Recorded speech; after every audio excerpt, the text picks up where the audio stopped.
Hi, everybody, and welcome to the 10th point. And this is the last show of the season. We are a Canadian Highlander weekly tournament series. I am the Red Mage, and joining me this week as my co-host is Luca. Hi, I am going to be joining you for this week and maybe next week as well, if So next it week works you're out. probably gonna be joining me if you manage to get to the you've been doing pretty well this season, so you're probably gonna be joining me as a contestant in the. So I probably don't need necessarily a co-host as much for the end for the. Oh, so what Tuha is talking about is that next week this is the last show of this season of the regular season, but next week we are going to have our end of season big showdown with our top 5 contestants are going to show up with their bringing their best bringing their best magic. We're gonna crown the season 4 champion. Um, so that's gonna be pretty exciting, and we're really hoping that everybody gets to join us for that. Luca has been doing pretty well this season, so he's joining me on the booth today, but he's probably gonna join us on the battlefield next week, if unless something dramatic happens. Let's see what happens tonight, because we have a fantastic lineup this week, and we have returning champions or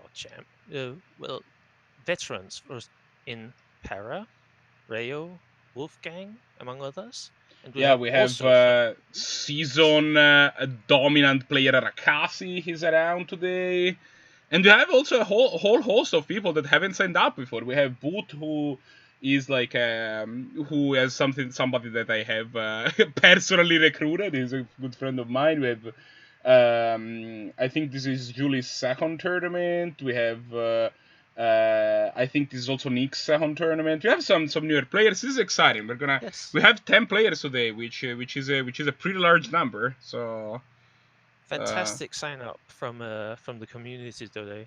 yeah, we're gonna So end up with a bang. End up the season with a bang. This is nice. So I'm about. So why don't you talk a little bit about what Canadian Highlander is in general, and I will go to well, Canadian Highlander is a post the 100-card results. singleton format where instead of a band list like so many other like Commander and Standard and so on, we have a points list. So you are still able to play with the most powerful magic available, but only some pieces at a time to keep the format balanced and not everybody be playing Monoblue.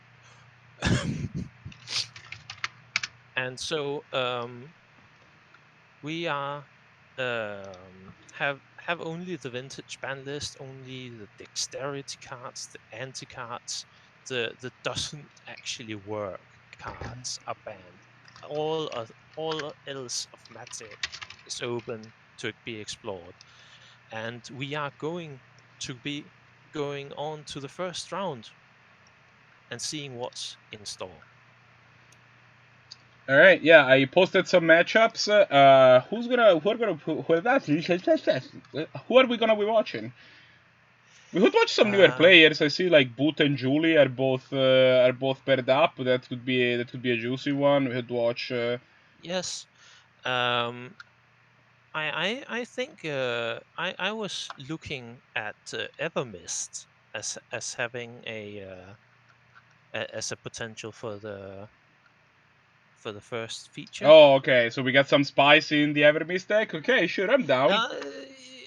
He has an unusual control list, and as I saw it, Let's do it. um, All right. So Reiyu versus Evermist. You are featured, and so I'll be contacting you on Hangouts shortly, and everybody else, get yeah, going. We're everybody gonna. has left.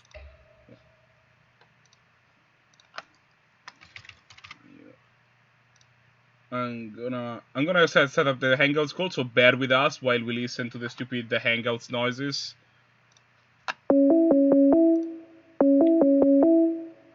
Also, let me silence MTGO. It's probably a good idea.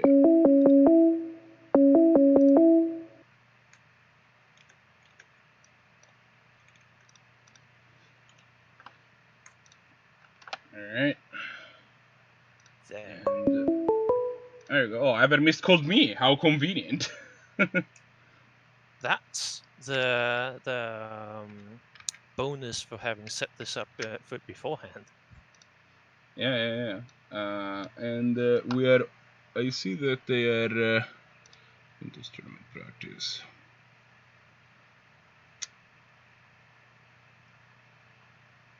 Yeah. Yeah, I have already end camps for both of them, so let's go to the game while I finish setting things up. So I haven't commented before, so I don't know how this works. Is there a way for me to see the hands Yes, outside? I will invite you to the hand cam calls. Give me a second. Fantastic.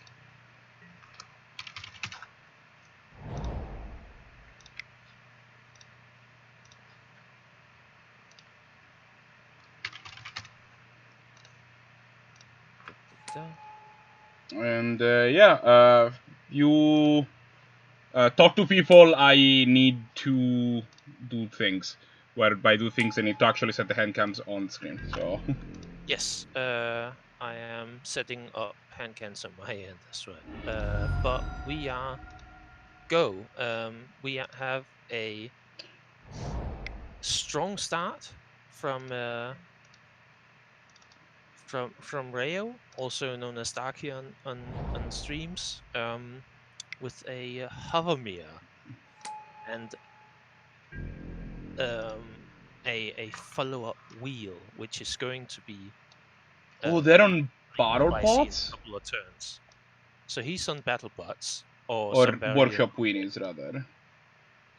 Yeah, and Evermist is he is up against is on black, blue, splashing white control. And I wanted to watch this matchup unfold because I haven't really seen Workshop go up against Control before, so it was of personal interest. That's fair. And also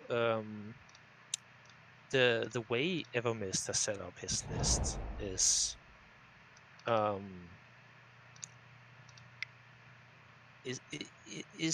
not something I've seen before.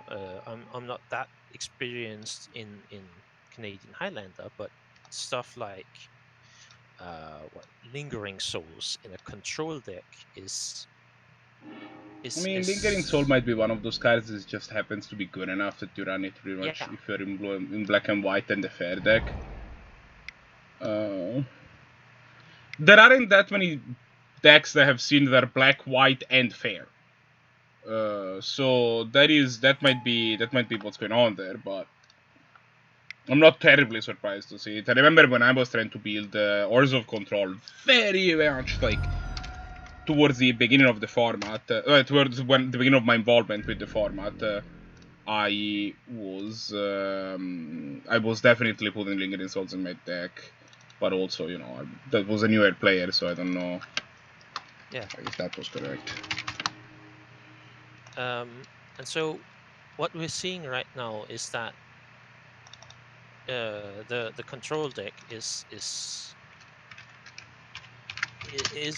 ripe for choices because like he has a wrath, but he has also spot removal. But if he sits on the spot removal for multiple turns, he's gonna lose his kayak. So what we're seeing here is he's deploying Lily, which of course survives the wrath and gets rid of the threat on this turn. And so really a dominating position from Evermist. but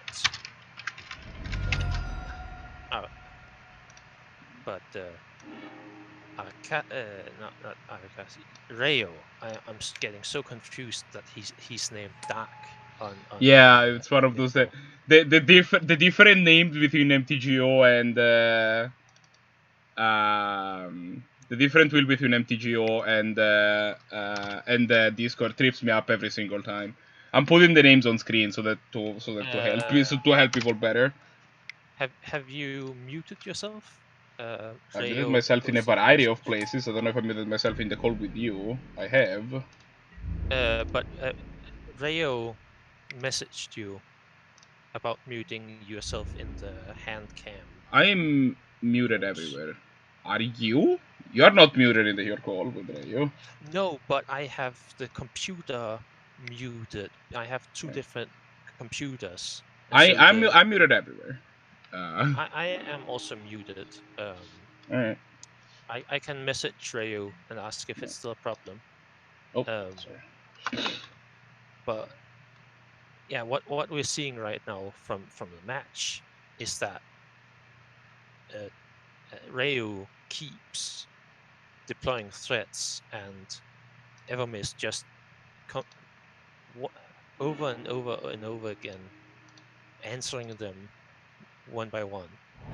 And so here we're gonna see some spot removal for the scrap trawler, Oh which means man, he's on gonna thin ice. That's another one of the reasons that we have seen a lot of Canadian Highlander deck transition to Snow Wetlands. You get another 1-mana removal spell. It's pretty good. It certainly is, and it allows him to put even more pressure on the board while just clearing the opponent's pressure completely. And so we are going to have to see some major What's happening? I'm effort sorry. from Reiyu to get back into this, even if his Scythe Turtle doesn't see him very far behind.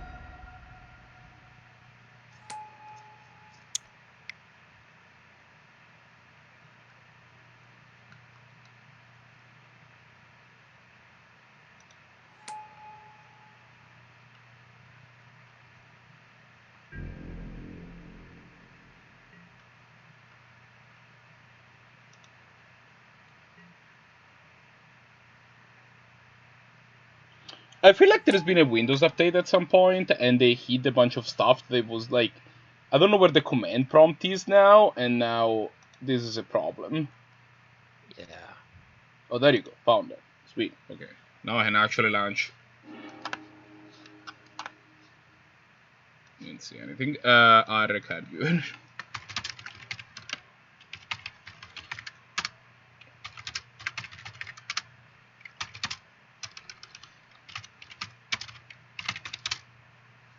So I'm looking at the things that Evermist could draw here, and there isn't a lot of outs for him at the moment. That's this. And by That's Evermist, you mean Reiyu? no. Oh yeah, I shifted again. The goddamn names. Reiyu. And because Evermist has the multiple wraths while he's building up threats from this Gideon. And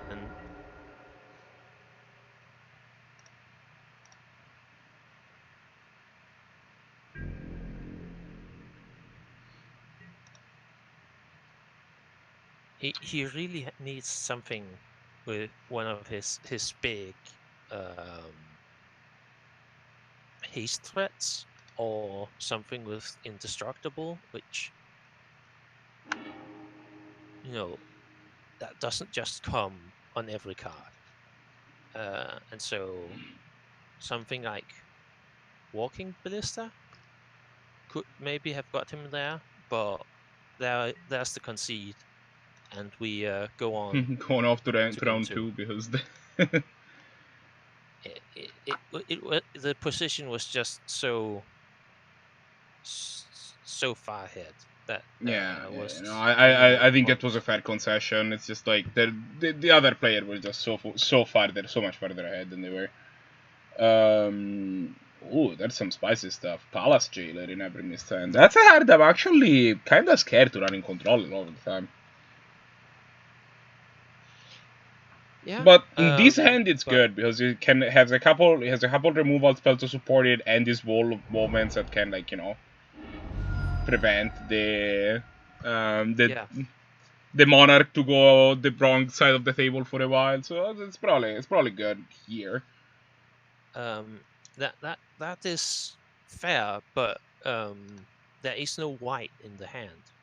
He needs to Oh, I did not notice just that. find a singular but double white to cast the Palace Jailer, and he can't even cast the Wall of Omens as is. So really, right now he only has removal really hoping spells. to find a plane somewhere or some white source. Yeah, it's fair.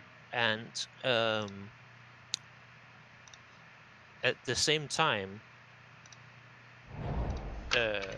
Reiyu doesn't have any more lands than this one, and that's why this Skull Clamp is gonna come in real handy very soon. Of course, Clamp's a magic card for reasons that I don't fully understand. it is absurd, but sometimes it's just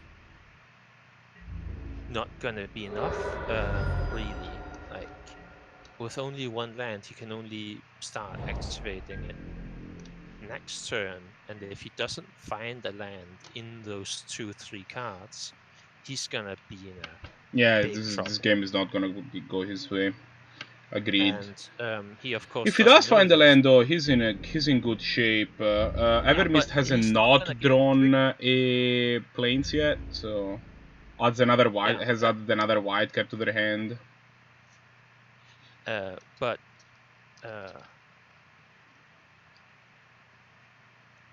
he Evermist is considering cast downing on the attack, but he's keeping it up so that when he goes to equip, he can cast down responds and waste the mana. Yeah, that's a time walk. Yeah.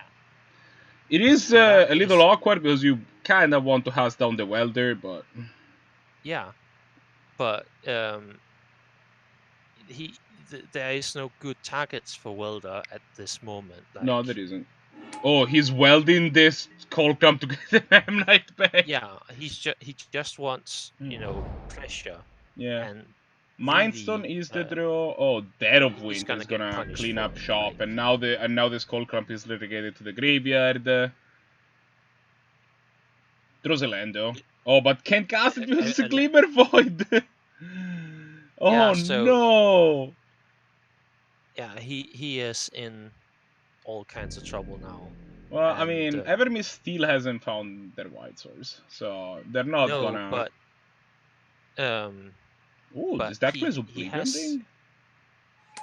He has the Murderous Rider. Yeah, now he's got stuff up. The fact whenever their control opponent has the time to take a turn off to play Mindstone, that's not a good sign if you're an aggro player. And so I really thought this would be much more of a competitive back and forth kind of Magic than it has been so far. But maybe it's been bad luck from Reiyu's side. I don't know. On paper, at least, this should have been a real.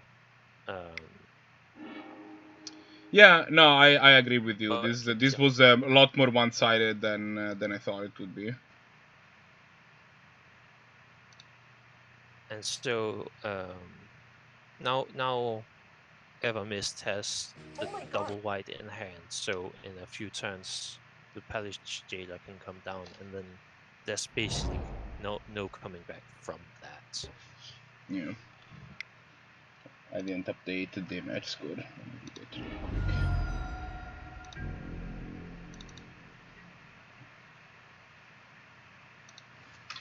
Yeah, I mean, Workshop winning is kind of a high rolly deck where sometimes your hands just don't come together, and the nature of the deck really forces you to keep a lot of hands that are kind of shaky and hope together. The thing that you get from it is that the good draws from the deck are very hard to compete, pretty much no matter what the opponent's on. But it does mean that, oh no, that's the white source. There you go. Oh, I already had another in hand anyway. And you know what's gonna slam this game close like very fast? Yeah. How about this Gideon? Gideon tends to get things done real fast. I was kind of expecting him to play that this turn. Yeah, just slam it. Because there is no threat on board. And, yeah, there's no way that the Sword of Fist and Famine attacks next turn, so there is you take the turn to just slam this Gideon. Plus it so that if there's some freak accident happens, the sword has to attack Gideon anyway, so they don't get the trigger. Yeah. But I can see kind of why they did this instead, because it killed the land, the Glimmer Void. Yeah, no, that's fair. So Glimmer Void triggers every end step, not just end steps. Yeah. And so this is just too many resources. But then again, as long as he doesn't get a time now to play that Gideon, he's not really that far ahead. And so a good series of draws could see Reiyu back in this game. And one of the ways to start with that is to force Evermist to use his removal, and at the same time give him more lands, give him more resources to get back into this. I used my personal account on Twitch to subscribe to the 10th point, so that you know. I think that's allowed. I want to say that's allowed. But, well, and now you can actually see. Like I want to see what the emblem looks like. Yeah, please go ahead. For the Twitch thing, that's like when people gift subs to groups they're part of. Like I know Graham and Alex and all the guys from LRR has been gifted subs to the Loading Ready Run channel. And so I don't think there's anything wrong with it. I think even Wheeler is our format champion out in the wilds has a subscription that he didn't originate to Loading Ready Run.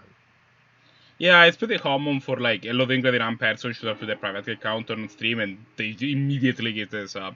Or like not even for Loading Ready Run, just pretty common in general. Is there an obs that Ghost Council never missed sec? That is amazing. Yeah, that's what I was talking about. It's a control deck for sure, and I thought it was blue, but apparently not. It's just black white. Maybe it's just black white. Okay. And it has all these cards that I wouldn't normally consider home in a controller deck, but it works out very well. I mean, Gideon is. Do we want to watch Nick versus Wolfgang? I have Nick versus Wolfgang or Pant versus Arakasi or Boot versus Juliee as an option. Let's go Boot versus Juliee. Let's see what's up. Let's watch some new see players. what the new boys And as a reminder, we're not going to have hand cams for this match, so I'm just going to disable that. Yeah.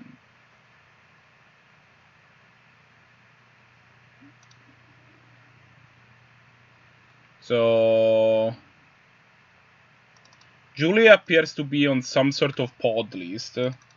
You can say that because pod's on the table. Boot is on Time Vault Paranundrox Academy. Oh yeah, this is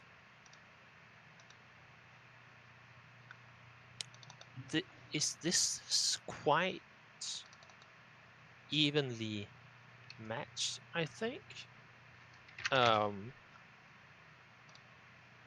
With a bit of an edge to Juliee, as I see it, especially now that the Stoneforge Mystic has come in, because this Highlander has to be pretty rough for the deck, right? Yeah. Boot doesn't have any flying blockers, so Brago is just getting increasingly more value, and I didn't even see that pod. I thought that was a land. This just looks like he's getting infinite. Not right here, but like in the immediate future. And who is, sorry? Juliee is very close to going infinite. Oh, Juliee's just gonna take infinite turns. Yeah. Nice. I don't see an Eternal Witness. And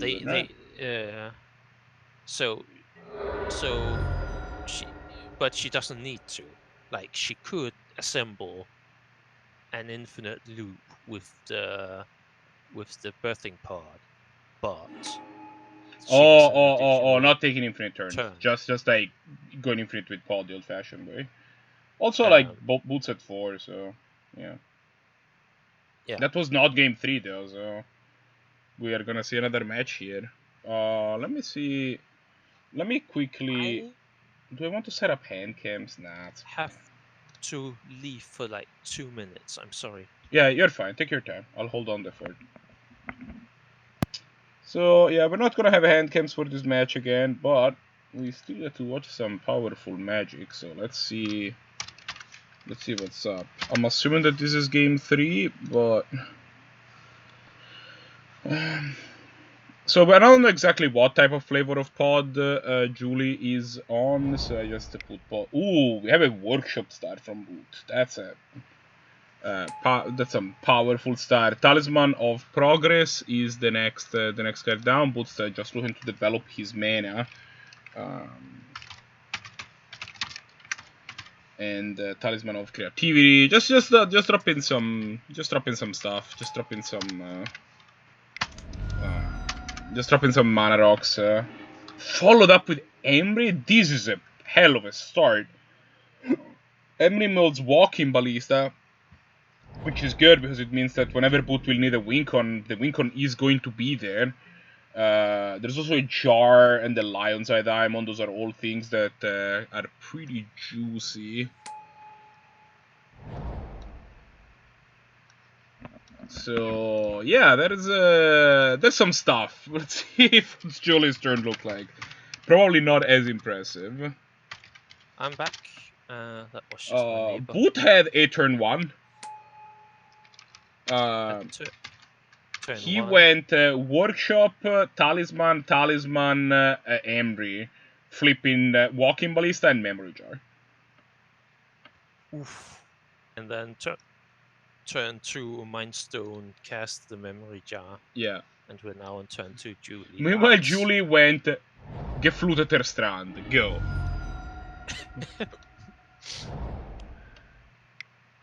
One of those turns is better than the other one, in case it wasn't clear. Like, this is still a a normally strong start from Juliee's deck. She's on like Yeah, the mana that can turn 2 and yeah, but it's just not the same kind of so Boot has magic. 3 cards in hand. If he's out of fast mana, I would see him just playing land and cracking the jar. See where that goes. Yeah. Basically, Memory Jar, for those that are not aware, is a card where you get to Wheel of Fortune, but only for 1 turn.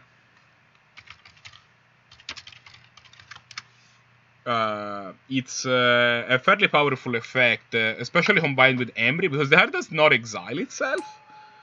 So you can just keep cracking Memory Jars if you want, and just wheel and wheel and wheel, and your deck is all fast mana, so... Yeah. Voltaic does not pick mana yet. No, but it is a fairly important... Never mind, Voltaic makes mana. Not infinitely, but No, but it is now a mana rock. That's the point. Like this Voltaic needs something that taps for at least 2 mana to actually be mana positive, and now they are. Yes.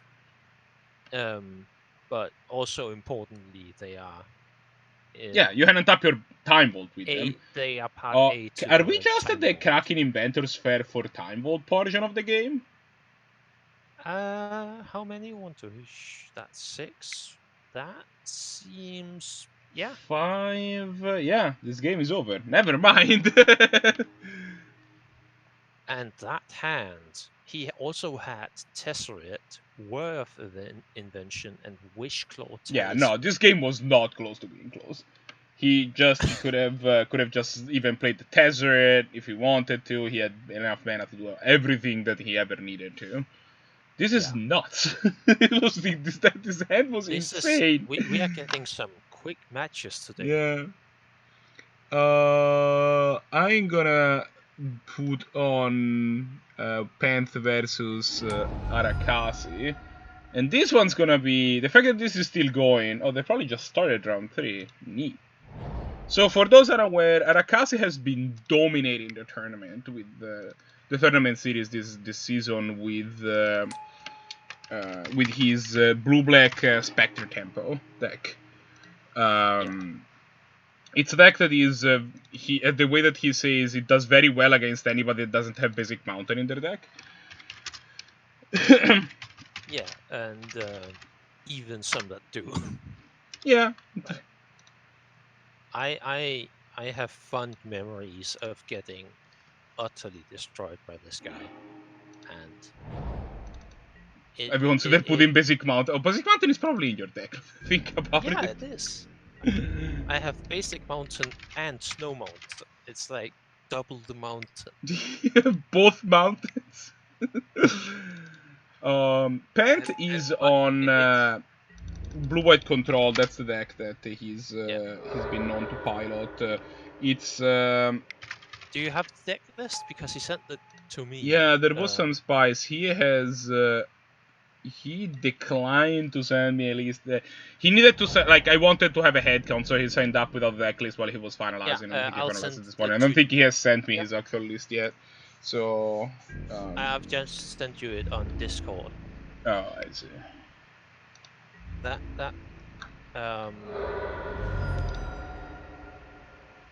And oh yeah, I do. I have it. It's a blue-white control list.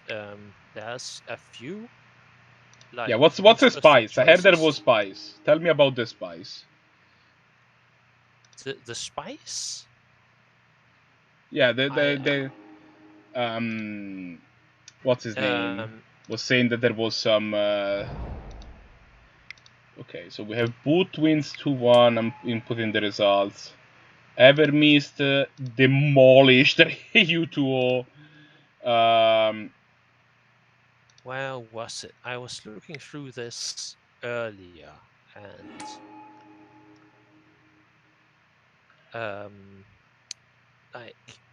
one of the things that people have disagreed on, as far as I'm aware, is whether to run things like Settle the Wreckage auto-run things like the normal Wrath of God, and like as far as I'm aware, Panth is well in the settled wreckage camp. I mean, I don't understand why that's a choice. Why don't you just run both? But like the thing is that blue-white is a deck that is like hungry enough for 4-mana Rats that I think anything that looks like a 4-mana Rats you run. Like, yeah, I would probably run thing, Herald of Wreckage and Wrath of God and Supreme Verdict and Day of Judgment, right? Yeah, but I only see Settled Wreckage. Oh. So he might be on a version that is trying to play more at flash speed, maybe? Yeah, he has Terminus, which is which through the various tutors to the top of your library can be much better, but overall it's loaded heavily with. Oh, hello, Jace the Mind Sculptor. Yeah, he has many of these haymaker planeswalkers and very few of the rafts that usually go with them. Alright, so it might be more like a Super Friends type list, maybe. Yeah, but and that's what we are seeing here with Elspeth, Dovin, Jace, and I mean, Elspeth is doing the Lion, the most of the work in making sure that this game. Elspeth is a messed up Magic card. It is. I'm wondering what he's gonna do here, because getting rid of the Jace is probably a priority, but you cannot let Jace the Mind Sculptor be on the board for like more than a round or two. This card will kill you very quickly. So he's basically gonna trade his Rankle for that Jace, because wait, Elspeth is 4 greater, so yeah, Rankle is maybe gonna continue to harass these planeswalkers. Yeah, possibly. Dovin can make some flying blockers, that right? Face. Acer, like Panth is on 8 life, and Arakasi just went face. So yeah, I don't know what happened there. Arakasi attacked in such a fashion that there was lethal on board. Oh. I mean, to be fair, this Elspeth continued existence of this Elspeth kind of suggests, like, I don't think that these would have gone Arakasi's way pretty much no matter what. But yeah, it's a question of turns, but that's a turn where you can. Yeah, you cannot die and see if you're at the top of the deck. But in general, the longer the game goes on, the worse it gets for Arakasi. Like, Pant's deck is designed to just keep the pressure up and to just like win the long game. That's just what its deck is trying to do. Blue-white is the king of the long game. All of us. Yeah, that was the last match. Do we know if that was 2-0 or 2-1? 2-1. 2-1 for Pant.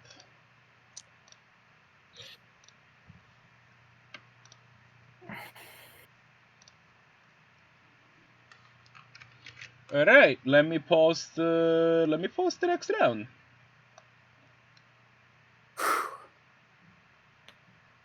And then I think we're gonna end up watching some more Pant because I think that's all the rounds are. Oh, you mean yeah, for the next yeah. I'm about to post the next round. Ooh, who are you playing? It could be me. Against a boot? It's not me. It's never gonna be you. I'm sorry. I know, right? It's just against the rules. Yeah, so I put it in my contract. Panth is the Is the creature? That would be very good because we watched Evermist last round for most of the thing. So I'm just gonna again. I'm gonna just getting things set up. You fill the air.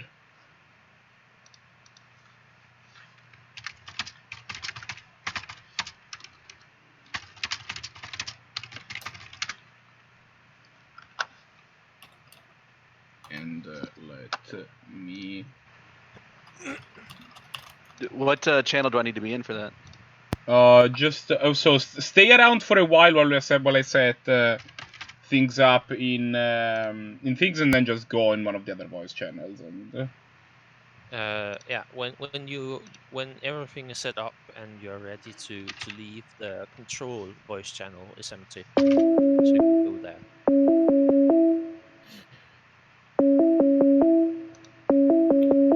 my computer is being very slow, which is unfortunate.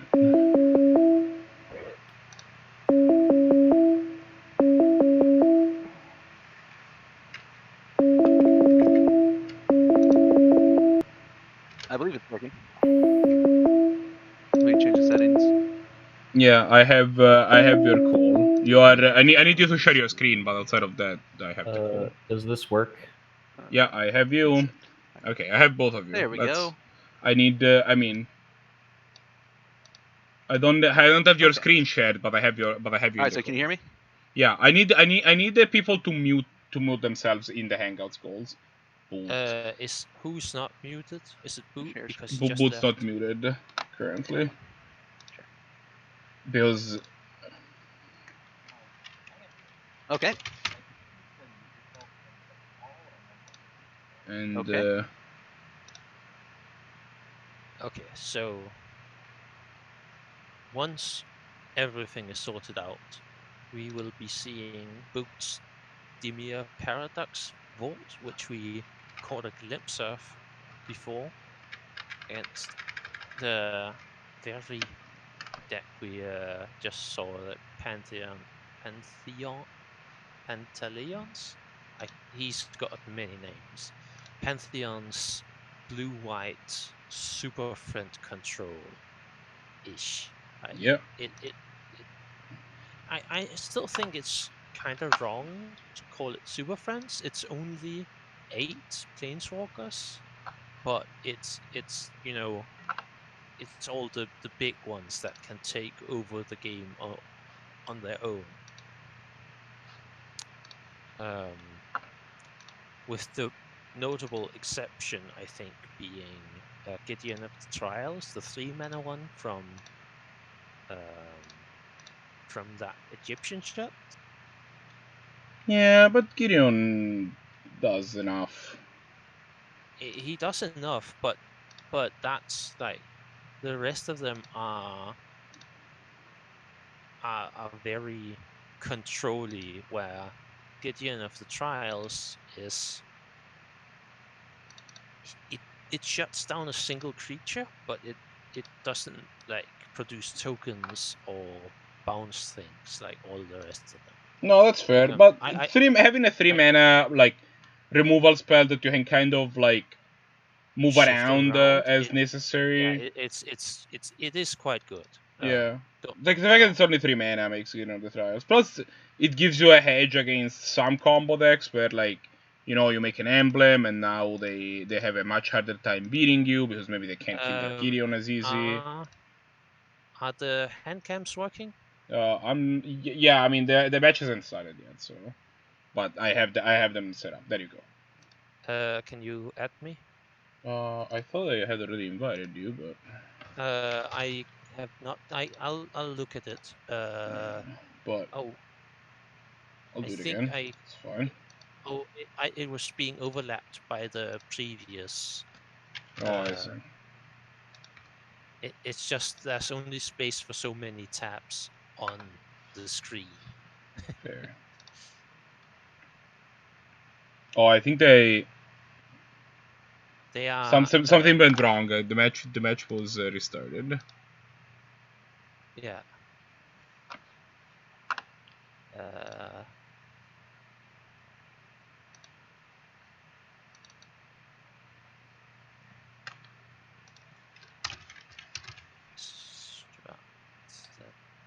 is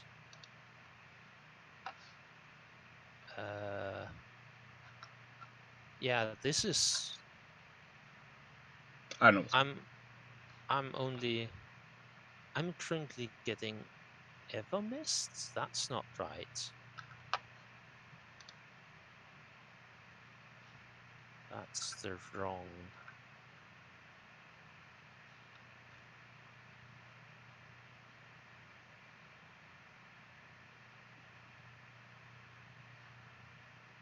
I'm definitely watching Yeah, Panther. okay.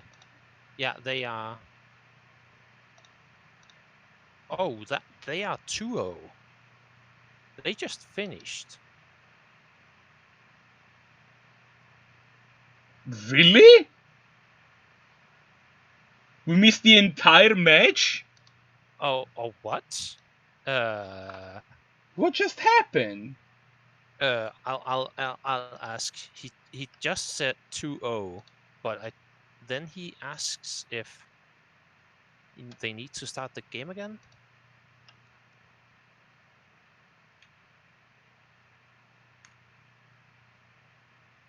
I'm investigating. Oh, I think it's because like Boot conceded while they were setting things up. That's okay. I was very confused for like.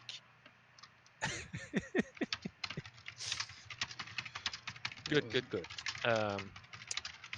Yeah, so we have the hand cams. We are ready to go.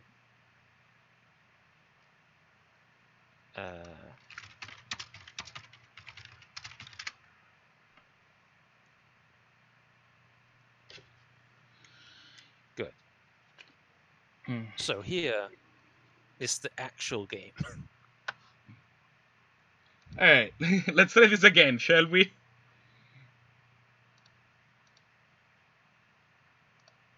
And that's not a great starting hand from Boot. No, lots of lands. Yeah, deck that doesn't want too many of them. Yeah.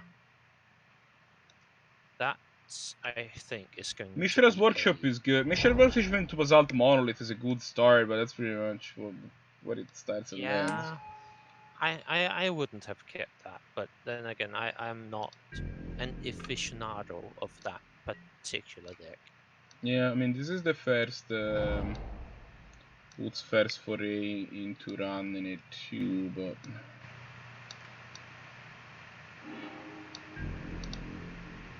his experience with that type of he's not experienced with like the Canadian Highlander version, but he knows what's up with that style of deck. So Boot is a person that his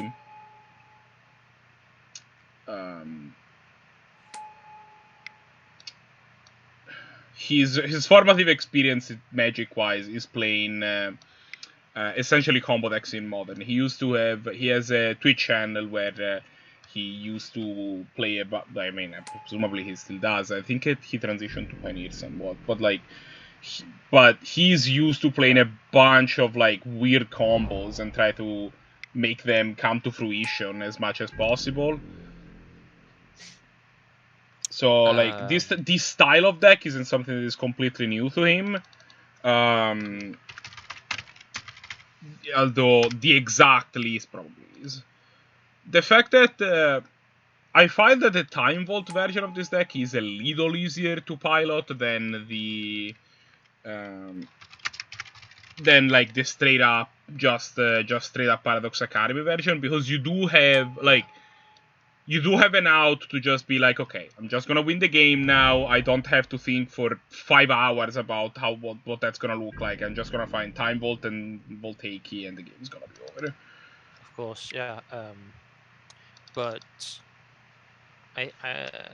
yeah, so it's easier to pilot. Yeah. But this is a like the pieces that you have to include to do that doesn't really do anything outside of Yeah, that. I wasn't necessarily say it's a better deck. I'm just saying that like for a newer player, it's probably a better choice because It gives you a Yeah. lot more. It's a lot more deterministic in being like, this is what I need to do, as opposed to like, Yes. oh, if I take this line, I make one less mana, but I draw one more card, and I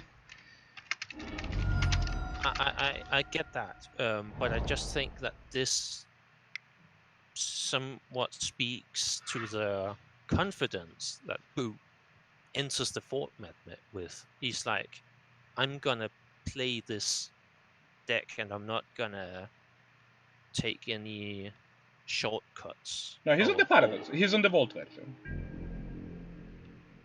Oh, what? He's on the Time Vault version.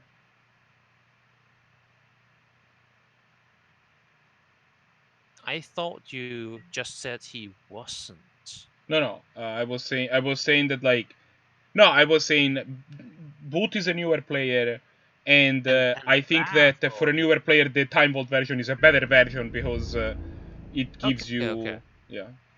Speaking of Time Vault, I hadn't looked at his deck too really. yeah, I don't think I think that detail. he just lifted the Paradox Vault list from the workshop that Wheeler did not too long ago.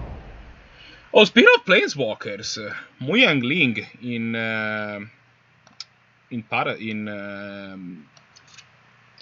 Pants End. That's an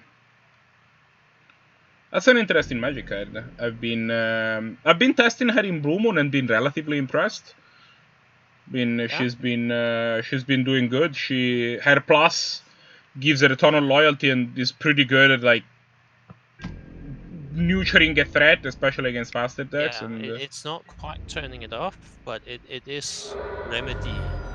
Yeah, what it mitigates her issue relatively effectively, especially for a +2 and then Burb. The fact that you can't immediately Burb in the first turn is like a little awkward, but she usually gets there. Yeah. But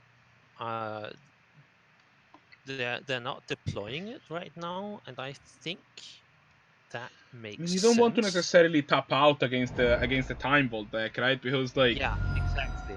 You tap down, you play your Teferi, and then they go, yep, Time Vault mana, Voltaic key, you're dead. Yeah.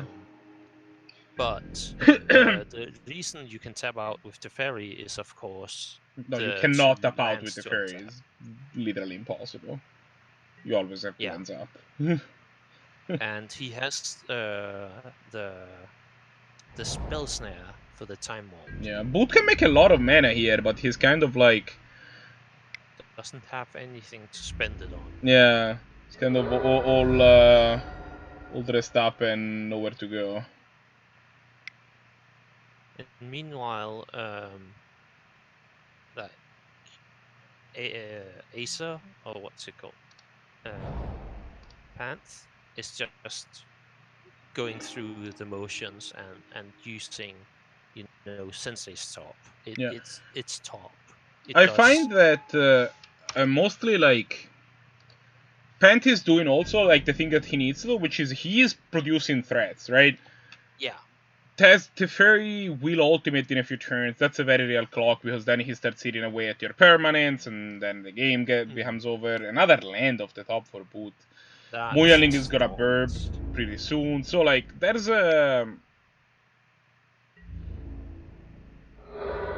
like these are real things. Like this is what Pant needs to do, which is he needs to be able to end the game.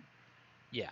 In relatively short, like he can't afford the game to go to turn 28 because like Boot will draw the permission that he needs in order to force his Time Vault eventually. It's just a matter of. But I don't think he's gonna have the time for in this game. Yeah, and that's Burb. the thing.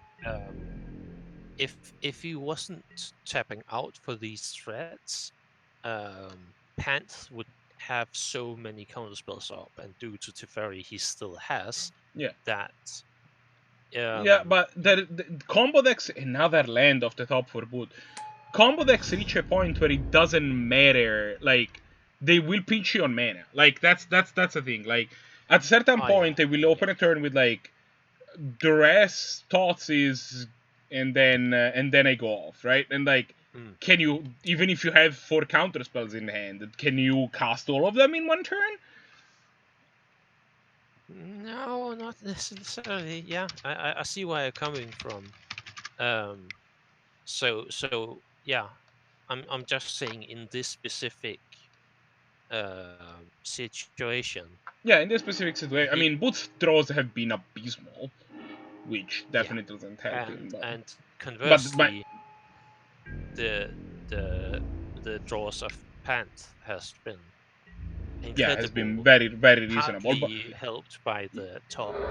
Yeah, So, but also, like, he said the draws that he needs, which is a draw in which he needs to start applying pressure to Boot. He can't afford to let the game go to turn 85, because Boot does have the inevitability. It's just a matter of, like, the control deck is capable in this case of actually closing the game, which means that their hand is is well suited to beat this match. This is one of the situations which I feel that the more threat dense style of deck that Pant is playing this week is probably favoring him, and the Narset is being played here, and that's a hammer. And that's another mana rock for Boot, and that just about seals it. Yeah, Boot just kept a hand that needed that had could make a bunch of mana, needed action, and drew a bunch more mana. Yeah, that's pretty much what ended up happening there, and it wasn't great. Yeah, it's the same as with the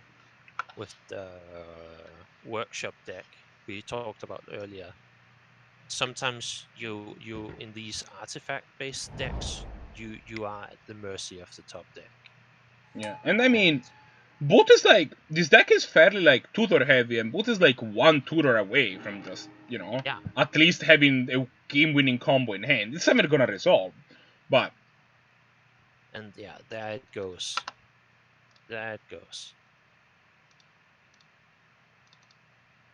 But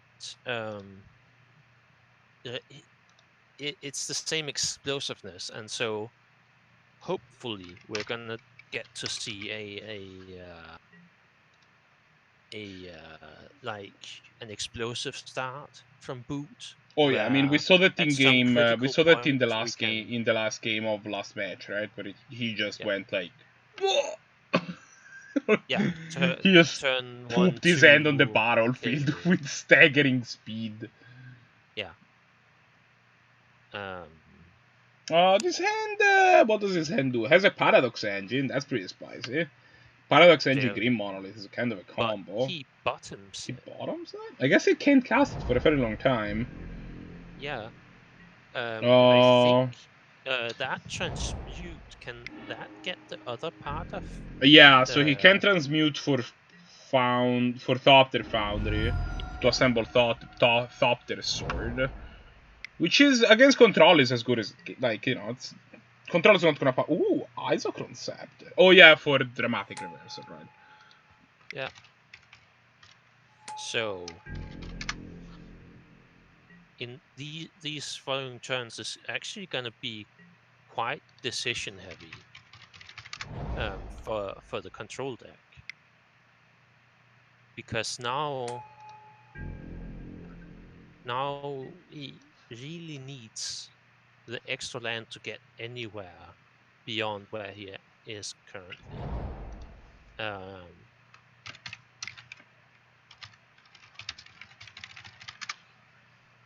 Goes for the monolith. Oh, and Scepters for the dramatic reversal. Yeah. How did he get the dramatic reversal? He drew it. Oh wow, that's amazing. So now he has infinite mana, right? Yeah, think so. You have infinite columnist mana. Yeah, because when you cast it, you untap the scepter.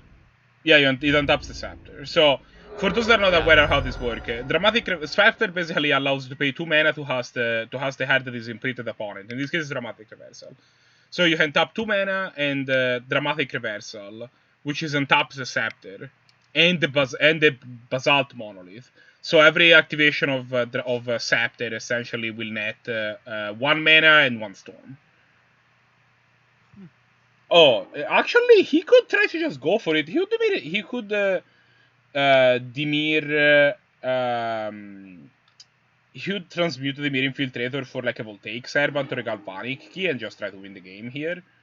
I don't like that line. You need the Voltaic Key when you have the Scepter. Doesn't Scepter also untap the Time Vault? Oh, you're right. So, so maybe you actually transmute for like some sort of interaction. Yeah. He's kind Also, of pinched. He's kind of pinched on. Did he just counter the copy? I think he just countered the copy. Yeah, I mean sometimes you have to do that. Scepter. Actually, And- you know what you do? I think you still transmute for Thopter Foundry. Yeah.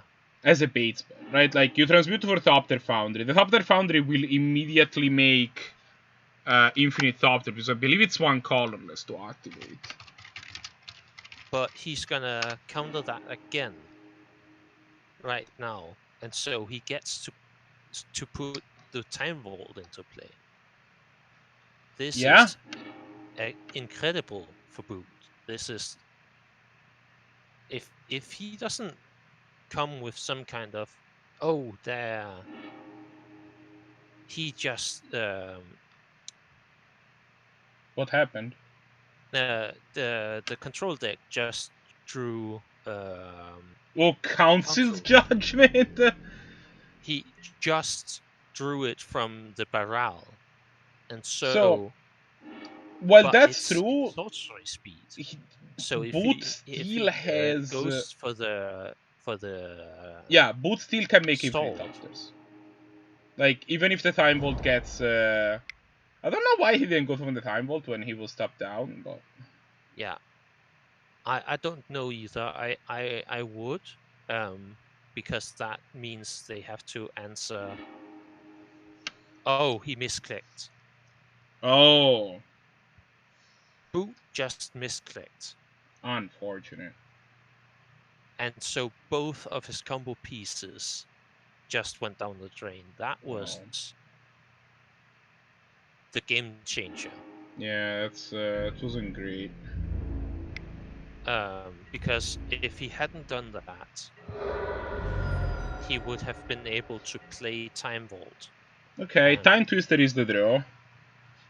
Yeah, okay. Yeah, this is... It's not a bad card. It's a little awkward to...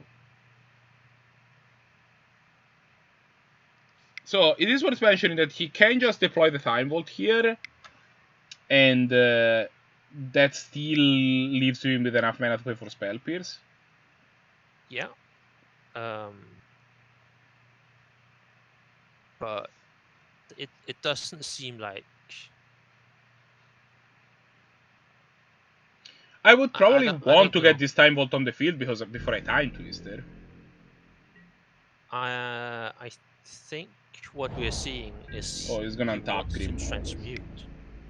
No, Transmute is sorcery. He's gonna untap Basalt Monolith. Oh. Of course, sure.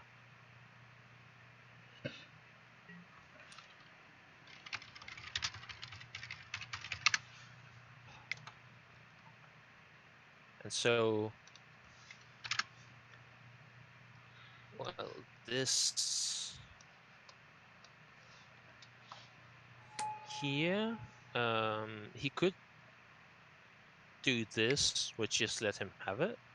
But the other option would have been Spell Pierce and then Mission Briefing the Spell Pierce. It seems... No, there's a Basalt Monolith on tap. You can pay for both. Oh, yeah. Okay, that wouldn't have worked. Sure.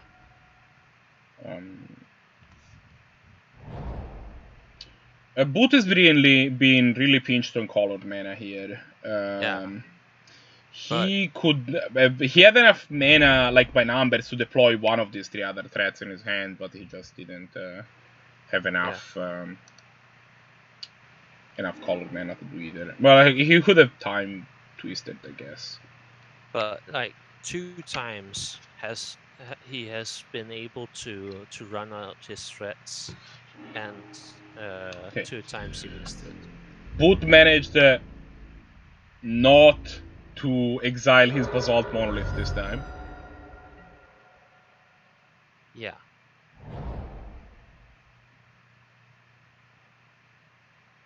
But if you're in his shoes, what are you gonna transmute for here?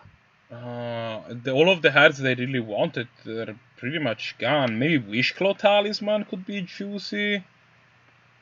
But he can't cast that this turn. He's considering Tainted Pack, which he can't get either. But Memory that's on Jar? one side. No, wait, that's a billion mana. Never mind.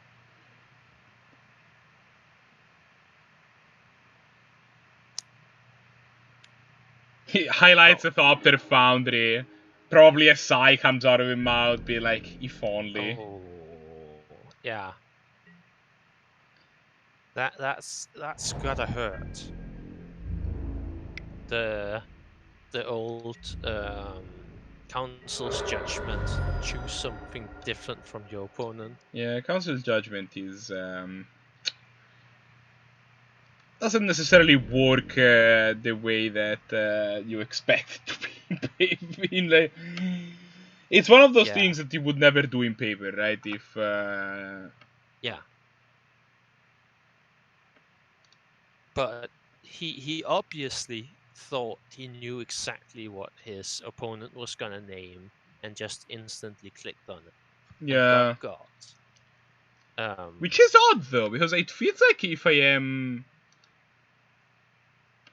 him, I am probably assuming that I don't know why you would assume that he's not gonna target the Isoron Scepter. Card is significantly more threatening. Right? I don't know, but he did, and now he's in a hot spot. But I don't think it's unwinnable just yet. No, it's not. This deck still has a lot of tools to just do stupid things. Yeah.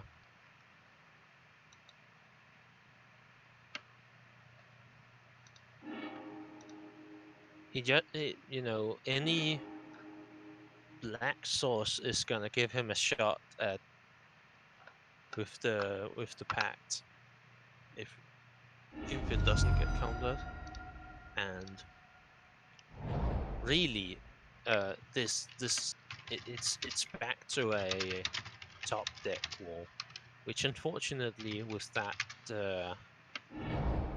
Teferi, I just think that Panth just won the top deck war. Sorry, let me. Because the Fairy Hero of Dominaria is like not. That's a hell of a hammer. Yeah, it's the boogeyman of standard past. I'm missing this card so much. I love playing Teferi Hero of Dominaria decks in standard, and it was so fun. Yeah, you loved playing it. People didn't love playing against it. I loved playing against it too. Yeah. Yeah, actually, it feels that well. I mean, I love playing against it with my own Teferi deck. It feels like the mirror was very. Yeah. The mirror was very skill intensive, and I really loved. Yes, playing it. but when you were trying to play your mid-range decks and your tempo decks, Teferi was miserable to play. I have no idea what that looks like.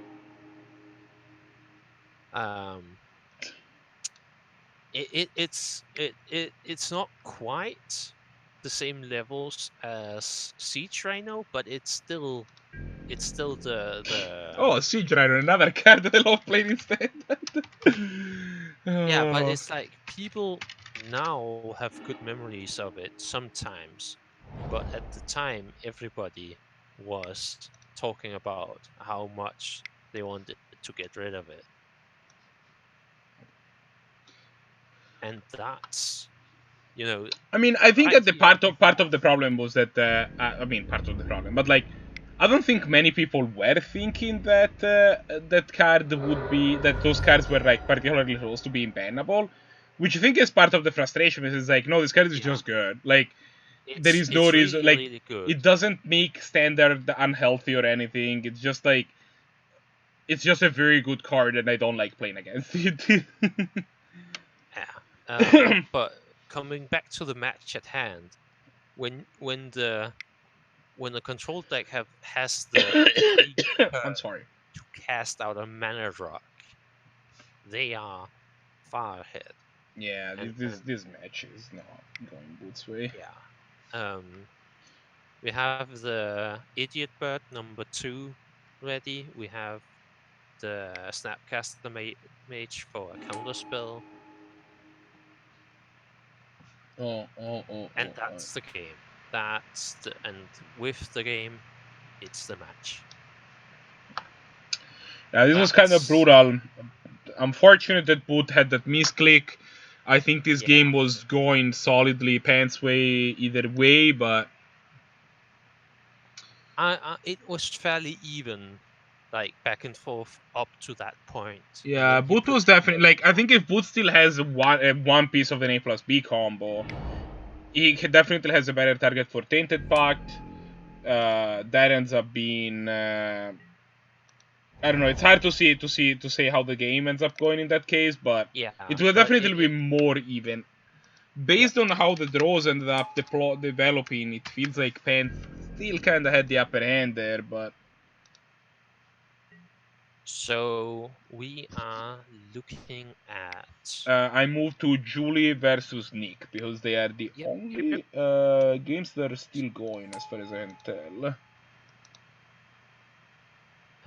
Yeah. And Julie's on some sort of pod deck. I don't know if it's like a value pod of some sort or like the traditional like pet pod like combo decks. This looks like Pant. Let me just get her. She's on a Pant Blink. Oh, Pant Blink. With new additions such as Charming Prince. And it's, as far as I can see, it's the normal list with a bit of disruption. Like I see a Haven Mind Sensor, which isn't a usual shoe-in a Blink. Oh, Niklas is also on an Academy deck. I don't know if he's also on the Vault list. I'm seeing an Imperial Seal, so I'm guessing no. Yeah, that's his. Where is their Nikki? Theirs, I believe, but. And he's much more big mana combo. They are. Yeah, Nikki.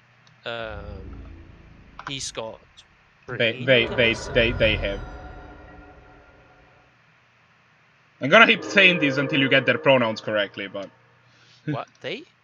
Yeah, their pronouns are theirs. Sorry, I thought you were stammering. No. Sorry, I guess I should be more clear. Yeah. No, I was trying to correct your pronouns. I didn't intend, and I wasn't aware that what you were trying to correct me. No, that's fair. It's fine. We figured it out. We figured it out. They have big mana combo and are running things like Brain Geyser, like the X draw spells, and which I don't think was in the other one. So it's much more splashy, much more this is mana sink kind of deck that they're Nikki.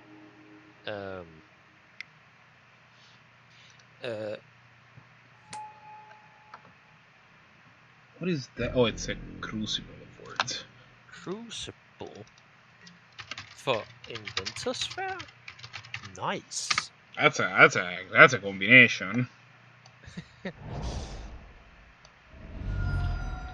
How about to get many tutors? Like a hell of a lot of tutors. So. But Juliee is also full on steaming ahead, and does she have the infinite combo? I'll check. She does.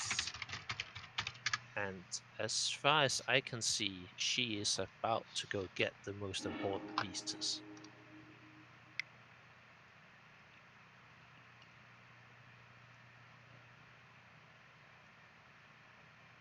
With that Ephemerate can go and get Time Walk. And then Ephemerate Recruiter. But this. How about all of your permanents are now in your hand? Which isn't still not like Juliee can gain a lot of value from replaying all this nonsense. Yeah, but it's still a setback. Yeah, in which she doesn't immediately win the game. Yes. What? They are momentary blinking the Spell Seeker.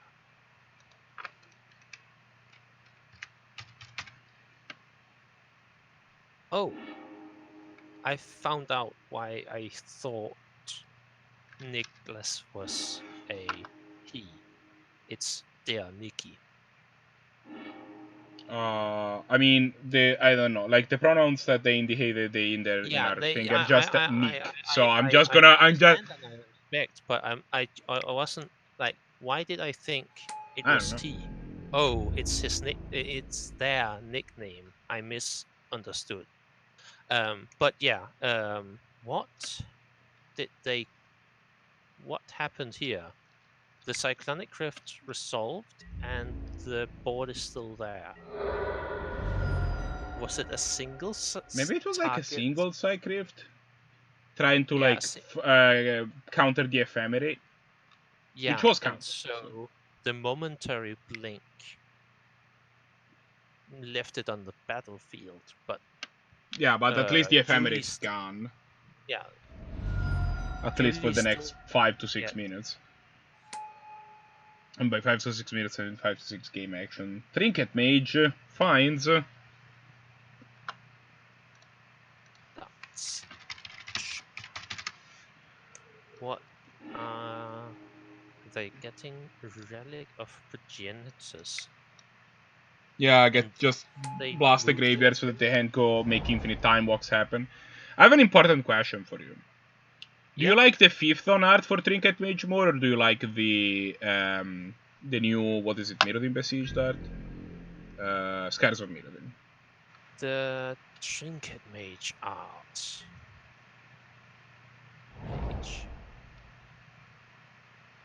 They're both Trinket Mages. Yeah, I'm googling. The 5th on art is the one that you see here on screen. Yeah, I gotta be honest, I don't like any of them.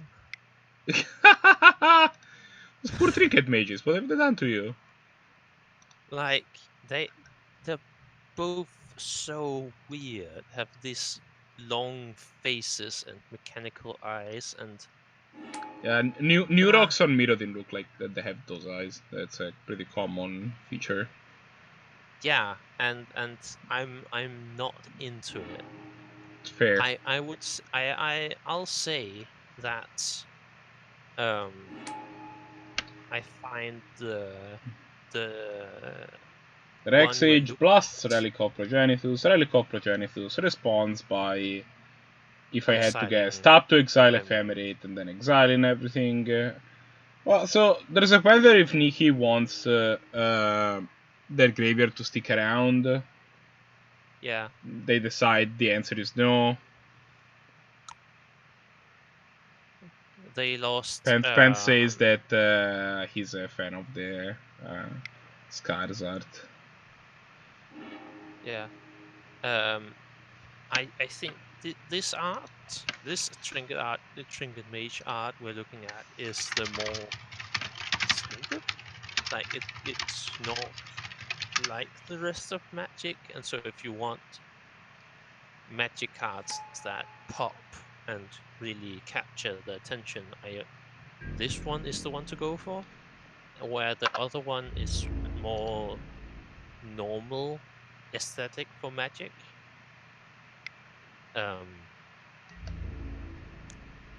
I haven't really paid much attention to it before, mostly because this is not the type of deck that I am proficient in.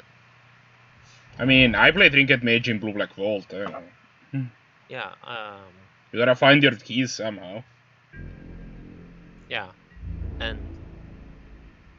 I am much more familiar with the type of deck that Juliee is playing. Julie's like, fine, you're gonna exile my ephemerate, attack you with all of these idiots. What are you gonna do? Yeah. That is a large amount of idiots, by the way. Like. Yeah. And with the Is township that lethal? bearing 3, down 4, 5, 6, 7, 8, 9, 10, 11, 12, 13, 14, 15. Yeah, that's 15 damage coming across the... Seems to be game.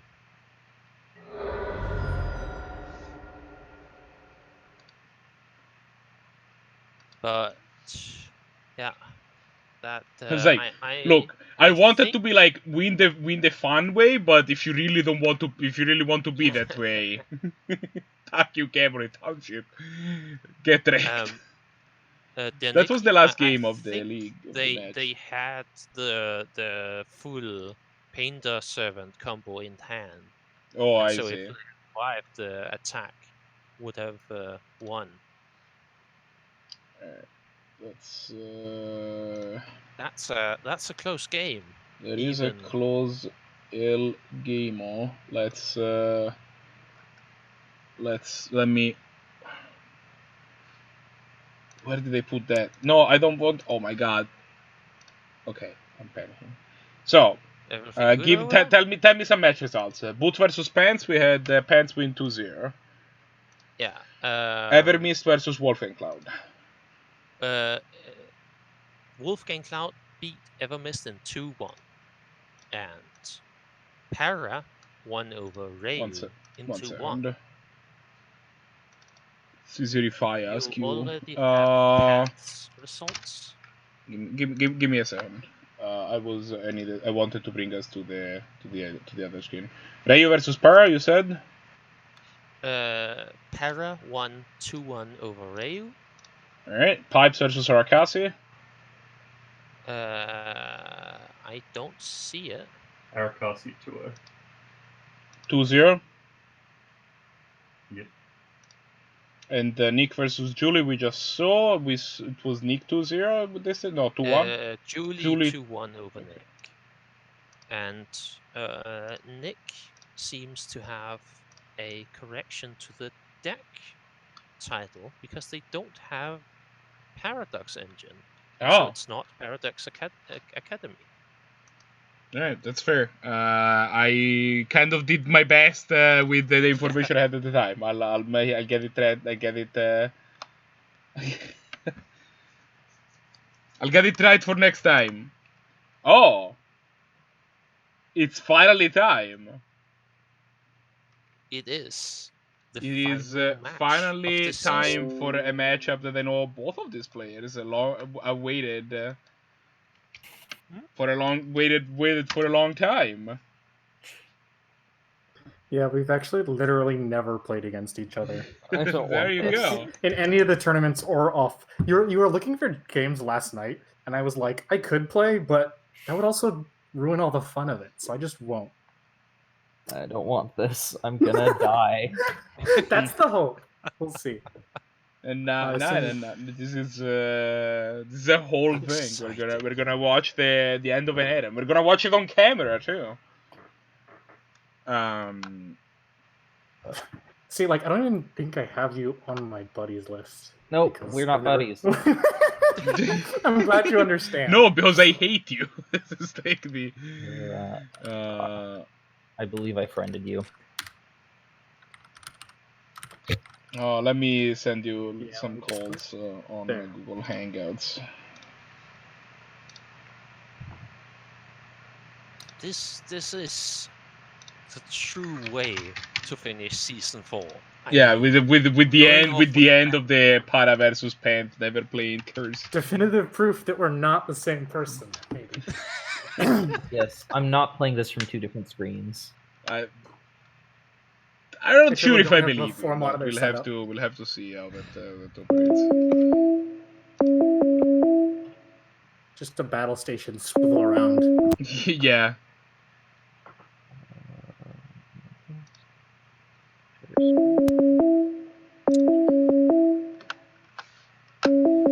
Is it appropriate time to chant modified? Yeah, for those who aren't aware, we're the same person. Oh. Or- Didn't you just say you weren't? Look, I can neither confirm nor deny that we are or are not the same person. Right. But I got for- hangouts for- for both of you. Whenever you want to start, I'm ready to go. All right, yeah, I've set up the thrown up the match. All right. Yeah, they're still in Gosmith, they're still in the Discord call because we are while we're setting things up. They're gonna leave in a second as soon as we get things going, which I mean they already left. Alrighty.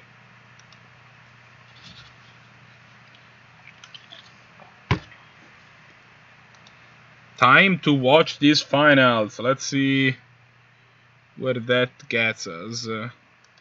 Please, Moto, please. Moto, please, game. Thanks.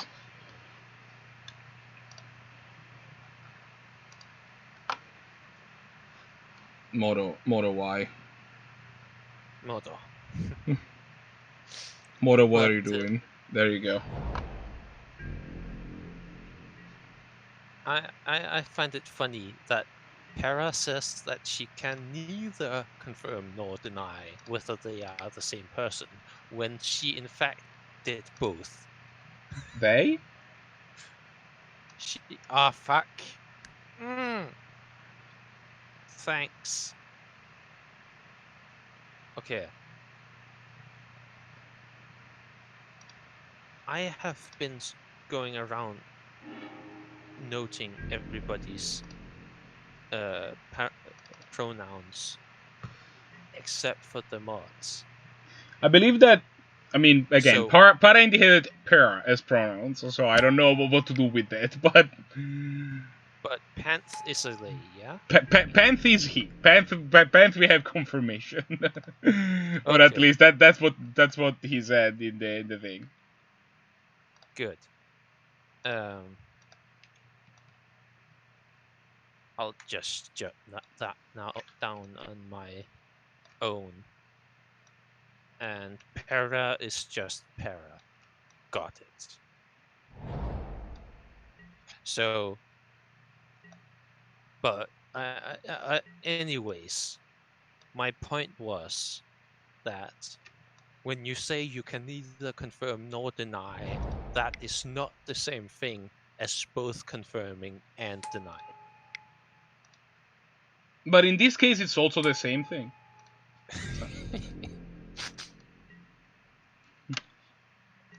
Regardless, Para is off to a fantastic start with a lot of mana, but is running out of cards in hand, and Thought I've never seen the transmute artifacts art. Interesting. yeah.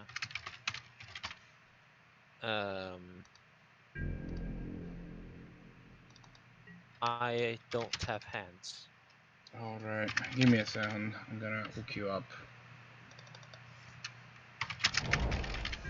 let me finish. doing your thing. Yeah, I was fixing the overlays. There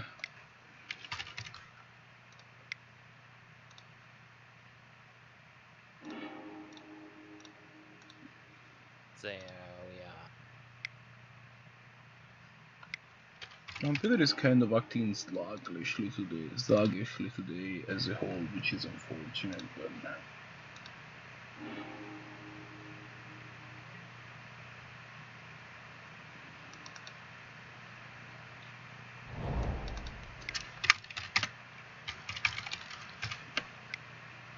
There we go. Okay, so we can see that this defense grid, if it resolves, will vastly improve the Para power. means defense grid? They can't not main the defense grid. I mean there is no side ports. Fair. Remember? But yes, I have been playing a little with Para, if I recall correctly, and yeah, they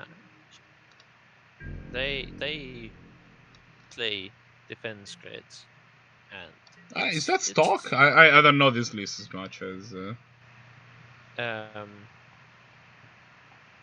This is the list I sent you as our private chat. Yeah, no, I know that. I know. Yeah, okay. Like, I know that Para is like. Para has been playing this deck for a long time.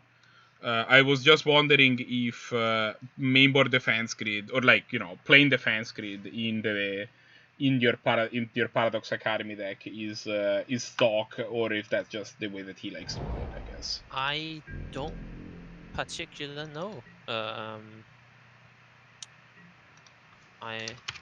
I'm not really well versed in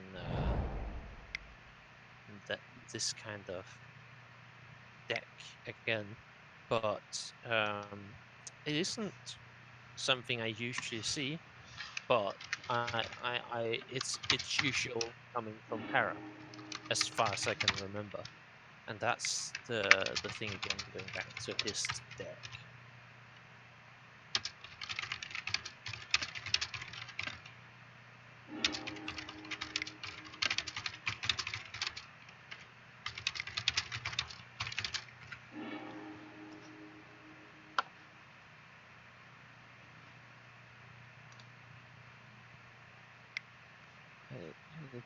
Where is he?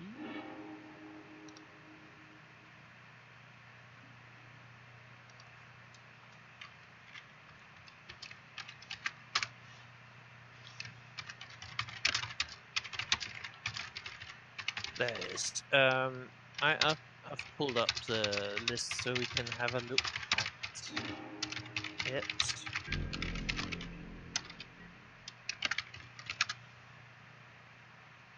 And it looks like it's going quite well for Para. The Narset is putting a hamper on how good it would be for Panth to run out his Teferi. Oh, by the way, you can now see from I in the Arakasi on the posts they just made as the 10th point, the new sub badge that you can get by subscribing to the channel. We are now a Twitch affiliate channel, so you can subscribe to us. I figured that I would mention that, and you can get this amazing 1 month subscriber thing, which I don't know, it's a little thin. I might try to like make it. Might try to improve on that a little bit, but it's a good start. I'd have to touch that up a little bit, see if I can make the lines a little bit thicker, look a little bit thicker here and there. Yeah. But I'm happy with how my first stab at it came up. And yeah, as you were saying, I was pretty happy that we got to make the channel into a Twitch affiliate channel. That opens up some possibilities. If people want to subscribe and / or express their appreciation with beats and with the cheering or whatever they prefer. In terms of also doing some things for the channel that I'm pretty excited to do. And also it's just just feels good. It just feels like a milestone. It feels good hearing. Ooh, Para's on the time vault. Yeah. Version. And that was I will say that Panth has the upper hand here. But he's slow on counter spells. He only has like Dovin's Veto, which is general purpose, and so yeah. But the fairy is gonna keep drawing his hand, and this is kind of like the same situation as before, whereas like this Teferi is going to like Teferi ultimating is going to make things potentially really hard for Para really fast if that's the way that things go. Like, and again, we are kind of in the same position I was mentioning earlier, where he has pressure to go with his with the way that his deck plays. His actual this Stifle Bird and this Teferi represent ways that the game can be won, and both Time Vault and Transmute artifacts get hit by Spellsner. Spellsner is a very fortunate card to have in hand. I love Spellsner so much. Yeah. And so... So, do you think that if Wizards made a hand that was 1 Blanam, counter spell with CMC 3, it would be playable?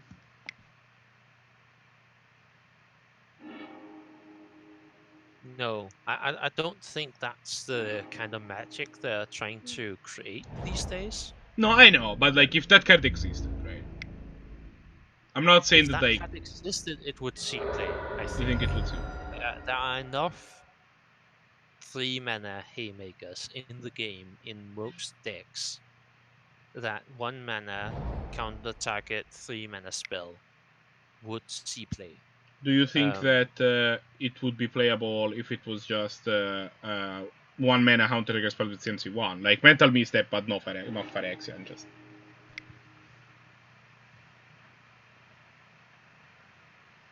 Oh, he got to add an Absorb to his hand. That means that his Transmute artifacts also got countered. Yeah. I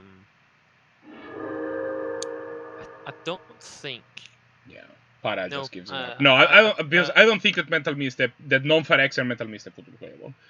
A card that would be interested in playing in some formats is if it just counted how much mana was actually spent. Like if a card called like 1 blue counter-target spell if 1 or less mana was spent to cast it. I think that would be really good, for example, in Modern, because then you can counter stuff like Gormagangler with it. Yeah, yes. So, Pantheon the Mulligan keeps a hand that is not the fastest. His first piece of interaction is Absorb. Para has a hand that can quickly cast a Time Twister, probably on turn 3, which is about when this Absorb will... Yeah, but Para gets to turn 3 first, and so... yeah, alright. Yeah. So unless Para wants to deploy the Monolith first... He can do both next turn, right? He can go land, Monolith, Time Twister. Yeah, if he has to tap the Monolith, but they have to tap the Monolith, but it's doable.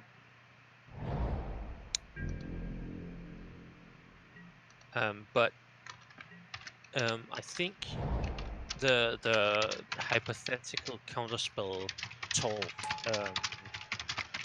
If there was a counterspell that was 1 mana and countered target spell if no mana was used to cast it. Nyx is too narrow. Yeah, Like, it doesn't do enough.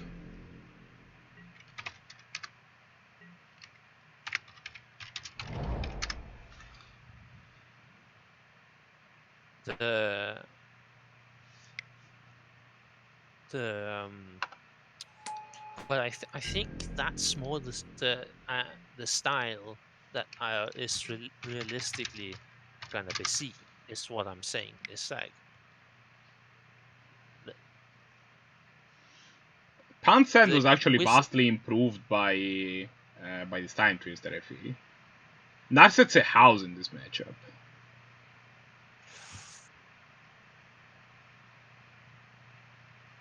That's the transmute for Time Vault, and he has the untapper. But he Yeah. also has. Can he play Foundry. both and resolve? He doesn't have enough mana to do everything, right? No, It's he 3 doesn't. to transmute and then 2 to cast and then 1 to activate. But he can play Workshop first. Oh, he hasn't played the land. No, yeah, he has enough mana to do everything, actually. Well, he does a Dovin's Veto, that's gonna stop the proceedings there, but... Both players have top in play? What is this garbage? Yeah. The top mirror, and what is he gonna try to find here? Sometimes when people refer to this card, they have them refer to it as Sensei's Divining Top. Divining? Yeah, and I'm like, how in the world of like the way that the English language works did you get to the conclusion that that's how this word is pronounced? It's divination, so it's divining. Oh yeah, right.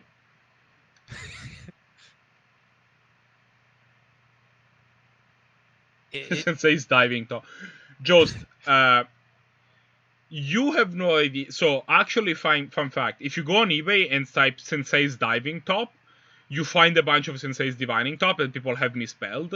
That's how I bought mine. Like back when it was like $1 billion. I just went on eBay, typed Sensei's diving top, and I found one that nobody had found because it was listed as Sensei's diving top. I got it for like $10. It was kind of damaged, but still significantly less than what it was worth at the time. But yeah. Another suggestion is try looking for dual land with like DUEL instead of dual. Yeah, dueling. Yeah, dual land will get you a lot of very cheap stuff on eBay. Yeah. But we got to divining top the same way we got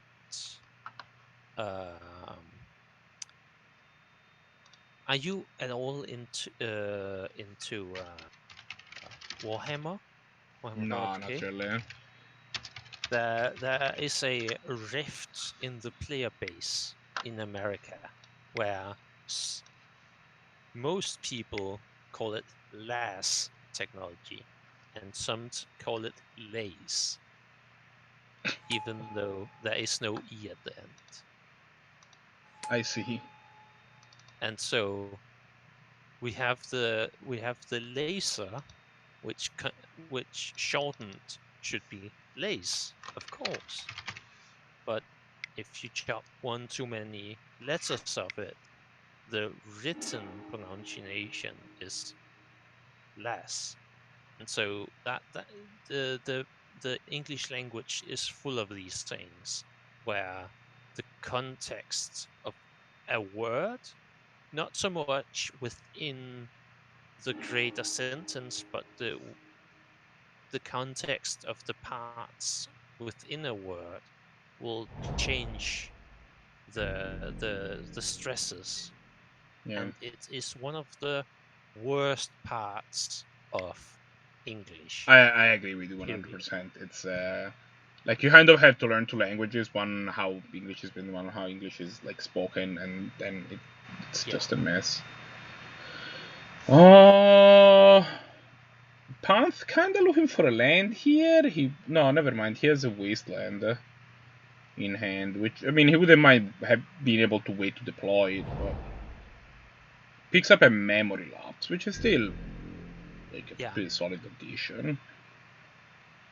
Do you deploy the Narset here? I think I would. Do you deploy the what? The Narset, Parcher of Wales. I don't know.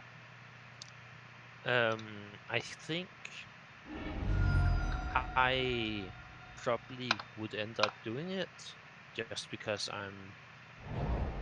I like make them have it kinda, but if you do, isn't she just gonna die to the construct? Oh, there's a construct, right? And so that's the big reason why you wouldn't. Yeah, no, that's fair. I mean, yeah, you deploy the Timely first, so you have some blockers, and hopefully at some point this construct. I mean, this construct really needs to die. Yeah. Tribute Mage can find the Galvanic key, so that Time Vault goes infinite. Again, Time Vault is not gonna resolve. Para's playing really cautiously, trying to make sure that.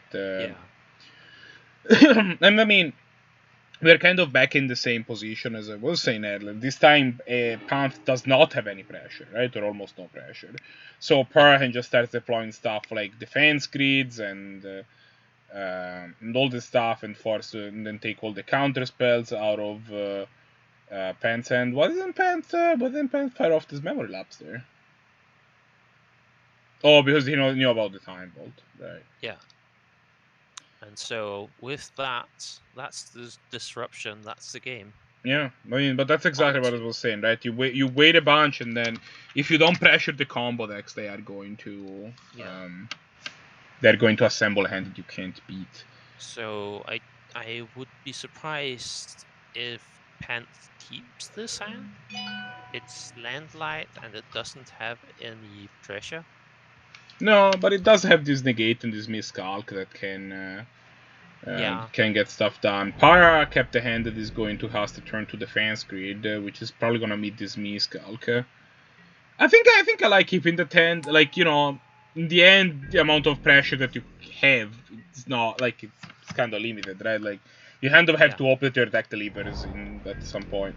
I think at the end is gonna give you the time that you need. It's gonna do enough to make sure that you don't die on turn 2 or 3, so that you have the time to deploy all this pressure, all the pressure that you need.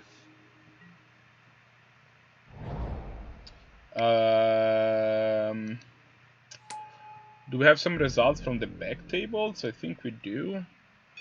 Sounds like it. Juliee beat Evermist 2-0. And Arakasi won over Nick, also 2-0. Reiyu won over Pipes, also 2-0. I like Pipes as a shorthand. It's a good one. Alright, so we had Juliee 2-0 over Evermist. Arakasi 2-0 over Nick, securing a pretty good 2-1 showing. Did Reiyu or Pipes? Reiyu won over Pipes. Yes. And at the end of this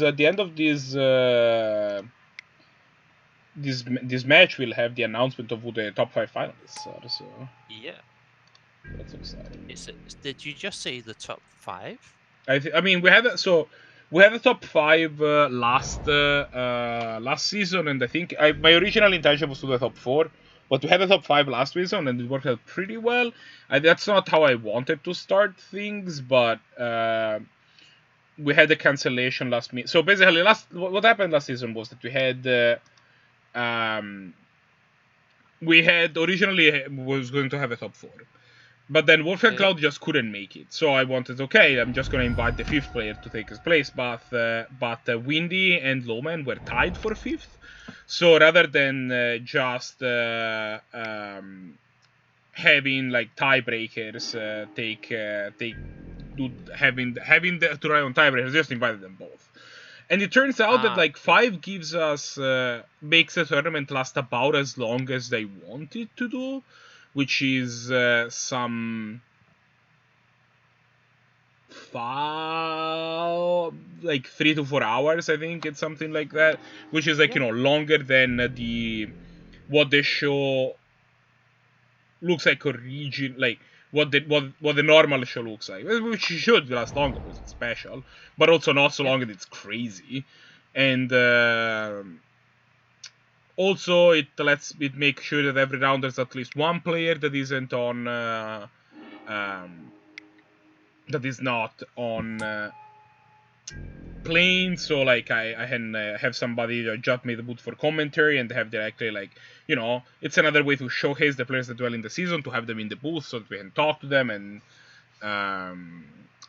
see how they think, see how their brain ticks. So it's something that ends up being. I liked how 5 worked out. So unless there's something weird that happens this season, I think I'm gonna also go for 5 this one, but we'll see how that works. And that sounds completely reasonable. We are currently getting results for Wolfgang versus Boot. Wolfgang is 1. Wolfgang wins 2-1? Yeah. WolfgangCloud wins 2-1 over Boottodahead. As I just was mentioning earlier, Wolfgang did finish last season in 4th place, which he's a strong player. Yeah.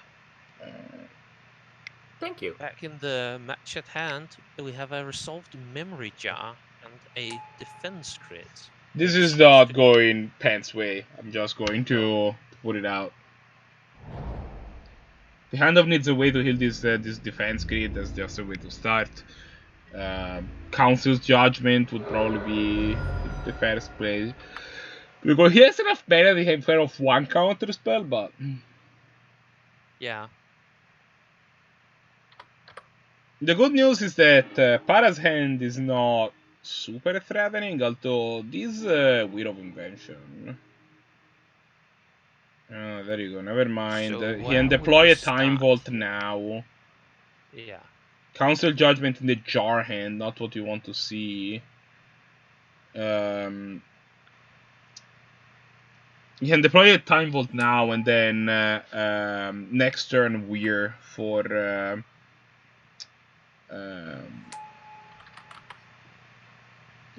missing piece, and that's gonna be game. Yeah.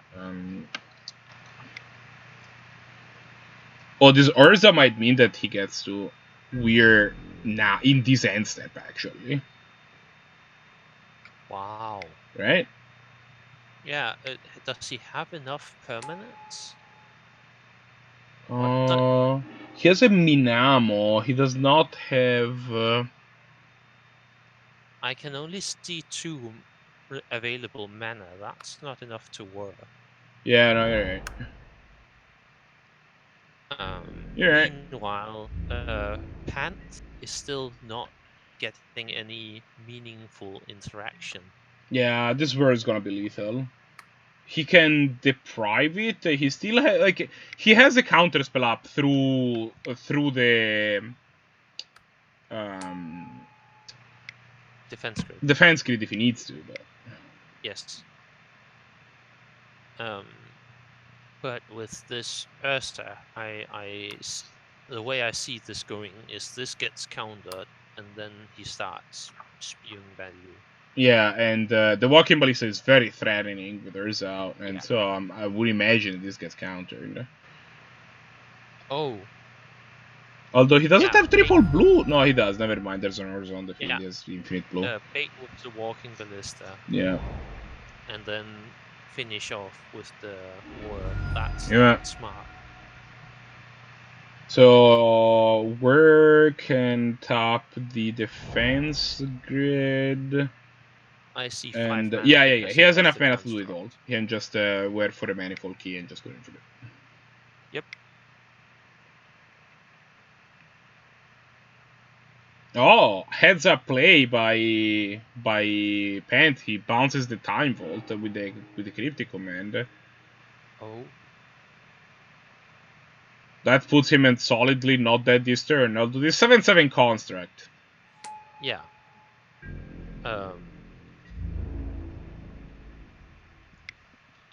Play out the time Like- vault again and then set up for lethal next turn.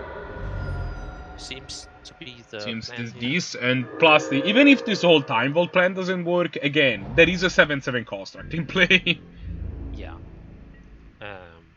And he won't have enough mana to both settle and counter. Yep.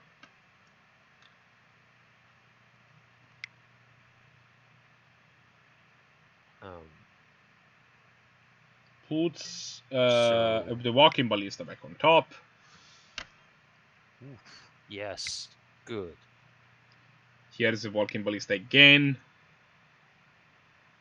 Are we gonna see this deprived, or is it gonna stick? It's gotta get deprived. The walking ballista. I mean, the thing is that the walking ballista kills you next turn, because next turn you get attacked by the construct now, and then next turn you get attacked by the construct again. And no, I guess he's planning to settle the construct away. Oh, and he's attacking with the Urza as well. This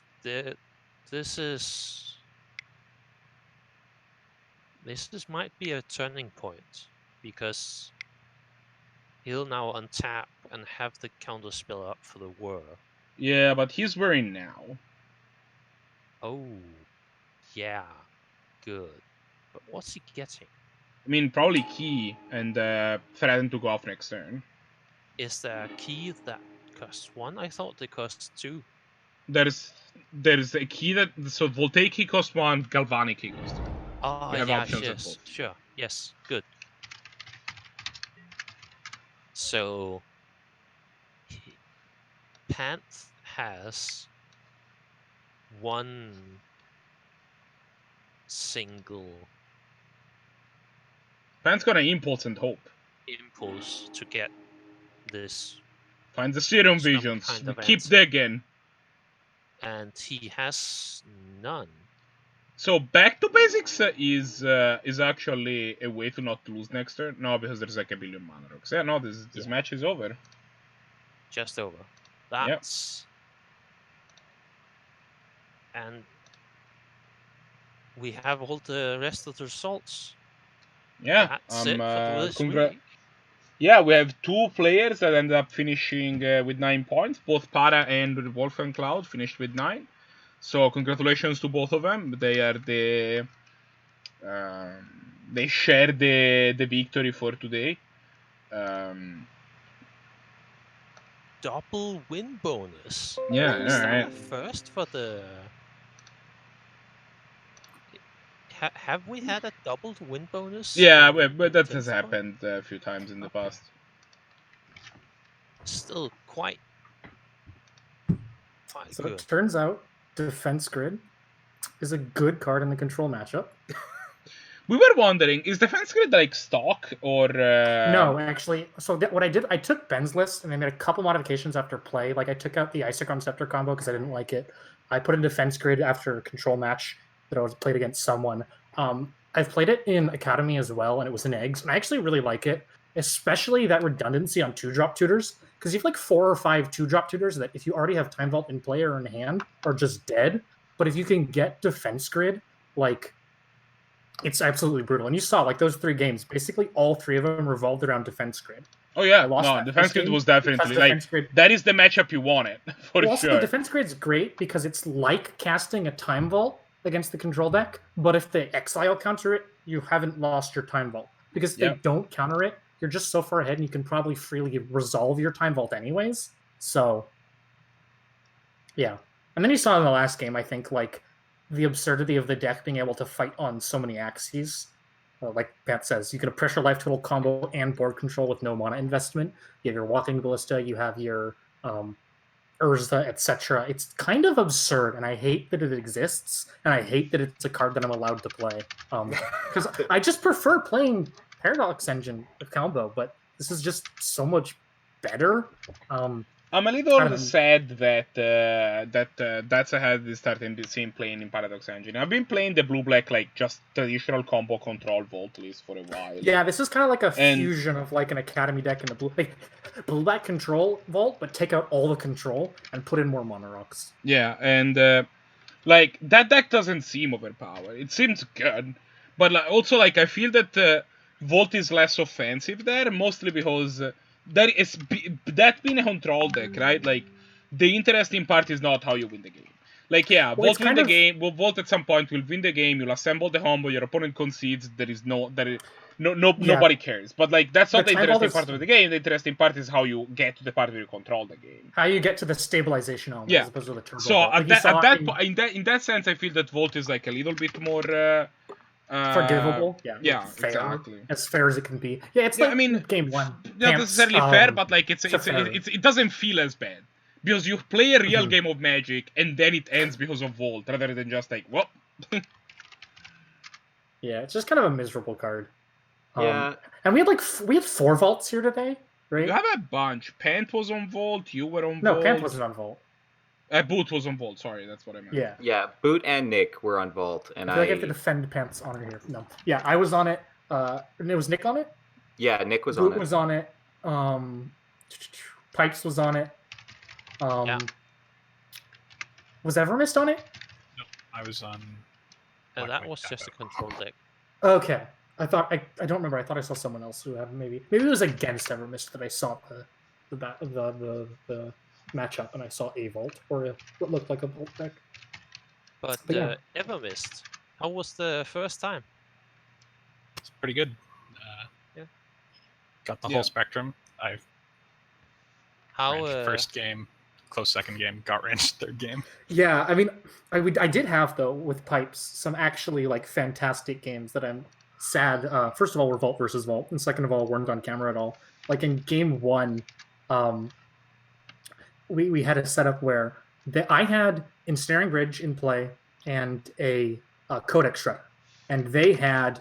Oh, I also had a Narset with no like 1 counter left on it, and they had a Corsair of Crufix. So I was just Lantern controlling them off their own Corsair, and my Mystic Forge.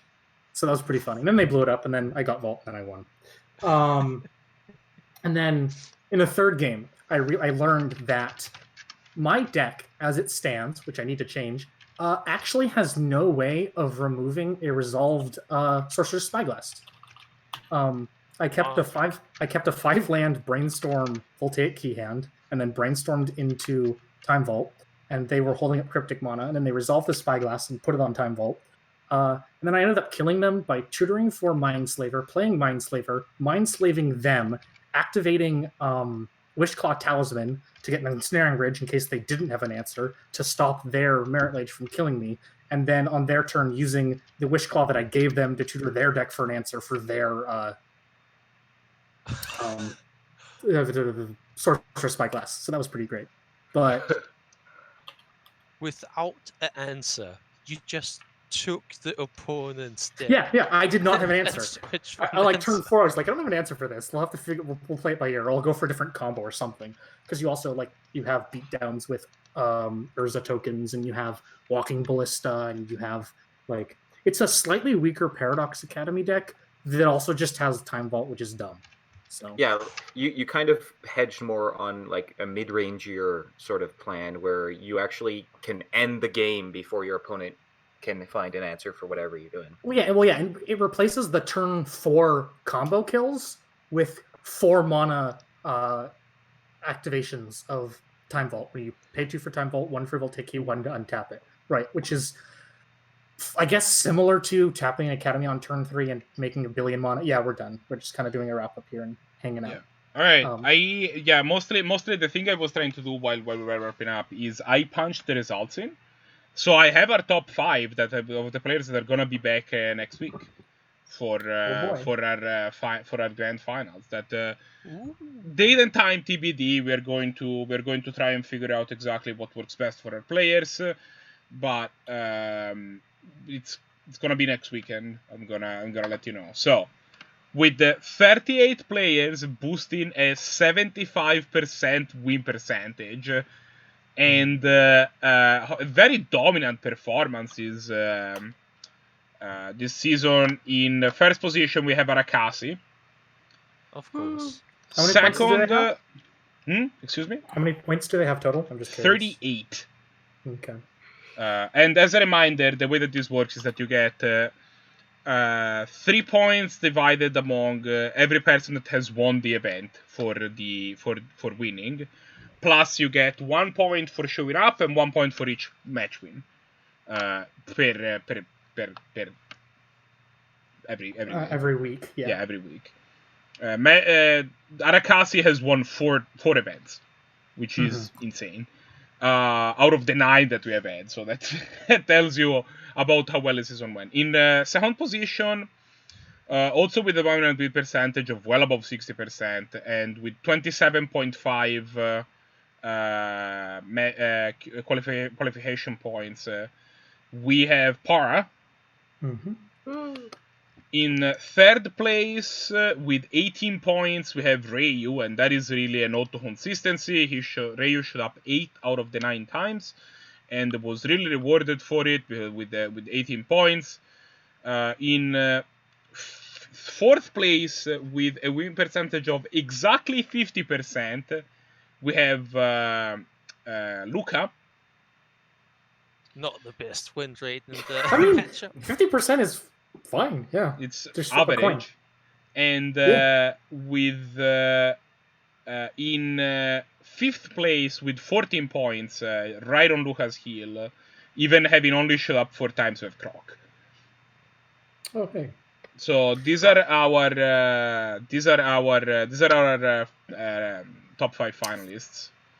Yeah, I mean, you really get, like I said, if you show up a lot, you have a high chance of getting in if you perform pretty well. And if you only are able to make it out a couple times, but you're able to play well, you still have a chance to get in. Yep. So it's not like you have to be here every week, and it's also like.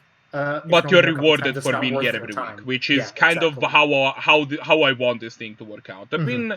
At some point, I want to actually figure out if these numbers line up correctly, but I've been pretty happy with how the people that have been doing well are the people that both have been doing well in terms of actually winning games and also have been regular and show up every week, which is something I want to incentivize because, I mean, I'm not gonna lie, I want to fire this thing every week, and maybe regular is how you get this thing to fire every week. So yeah, and going forward, I'm going to be available every Sunday. So right on time for us to just not for the season to end. Show's over, everyone. Let's go home. I made 2 weeks and didn't lose those 2 weeks, so. Right. I'm gonna rig the timing poll so I don't have to see red ever again. I mean, to be fair, red's probably the only thing that's going to save us from the time vault scourge. Start sleeving up your harsh mentors. Oh yeah, I like my matchup against the time vaults. When you said that I don't have to see red ever again, I thought you meant me, and I was like, "What have I done?" Yeah. Same. That's actually what I thought too. I was like, "Man, that's just that's harsh." Looks like Arakasi gets 3 buys again. Yeah, so I had a good situation with Harsh Mentor today. It's like turn 2 Eidolon, turn 3 Harsh Mentor against Time Vault. It's like, yeah. Yeah, so I don't want to deal with that. As you're saying, Red? All right, yeah, I think we're... Sorry. So, I just wanted... This is something that I didn't post today at all, and I should have. Exclamation point Discord gets your invite to the Discord. And what do you do on the Discord, you might ask? Well, you can sign up for this event when we restart. There's going to be a time, if the season is over, but there's going to be a timing poll running probably for a couple of weeks across the holidays for doing some for figuring out when we're gonna run next season, which I would be awesome. Like if you want to sign up, that's the best way. That's the best way to influence how this is gonna work. Just show up, tell us when you're available, and then if you haven't made it, you're very welcome to join us and play some powerful Magic with us. We are not gonna have an exclamation point next poll because there is no next. This is the last show of the season. Stay tuned. I'm probably gonna tweet as soon as we have we know. I'm gonna tweet. Let me just plug my Twitter here. Just gonna write it down. I'm just gonna tweet on when as soon as we have like a date and time for the thing. I'm also gonna post on Discord, so you want to know what's going on. Discord's your place. And yeah, thanks everybody for watching. I will be. Oh, I should tell you to raid somebody who's online. Should probably do that. That's a great idea. Yeah. Let's raid people. What is it? Following. Categories. Who's playing some Magic the Gathering? Well, Magic is playing Magic the Gathering. Well, that's. Oh, the Mythic Championship is going on. Ah, yes. Yeah. That explains it. So not really anybody to cast to.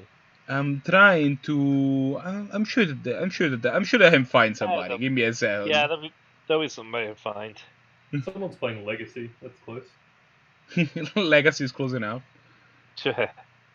It feels weird that my deck started off really just not wanting to do anything, and then was just like, oh, okay, now that we've got the first match out, we're gonna start working now today. Oh, yeah. It just needs to warm out to yeah. Well, it also audience. seems that every time I'm on stream, my deck just goes, oh, you wanted us to function? No, sorry. It's a stage fright. It just needs some time to get used to it. I'm just saying, I'm 0 and 5 on stream. It's just kind of like. Oh, right. Loading ready runs about to go online. That's they don't need it, but let's read them. Bye. Let's go. All right. Thanks everybody again. Thanks everybody for watching. Come watch some powerful Magic next week. Information is going to be on Twitter. Thanks everybody for showing up. Congratulations to our winners. Thanks to my co-host. Let's go loading some ready and or runs. Talk to you all next week. Bye. Bye. See you.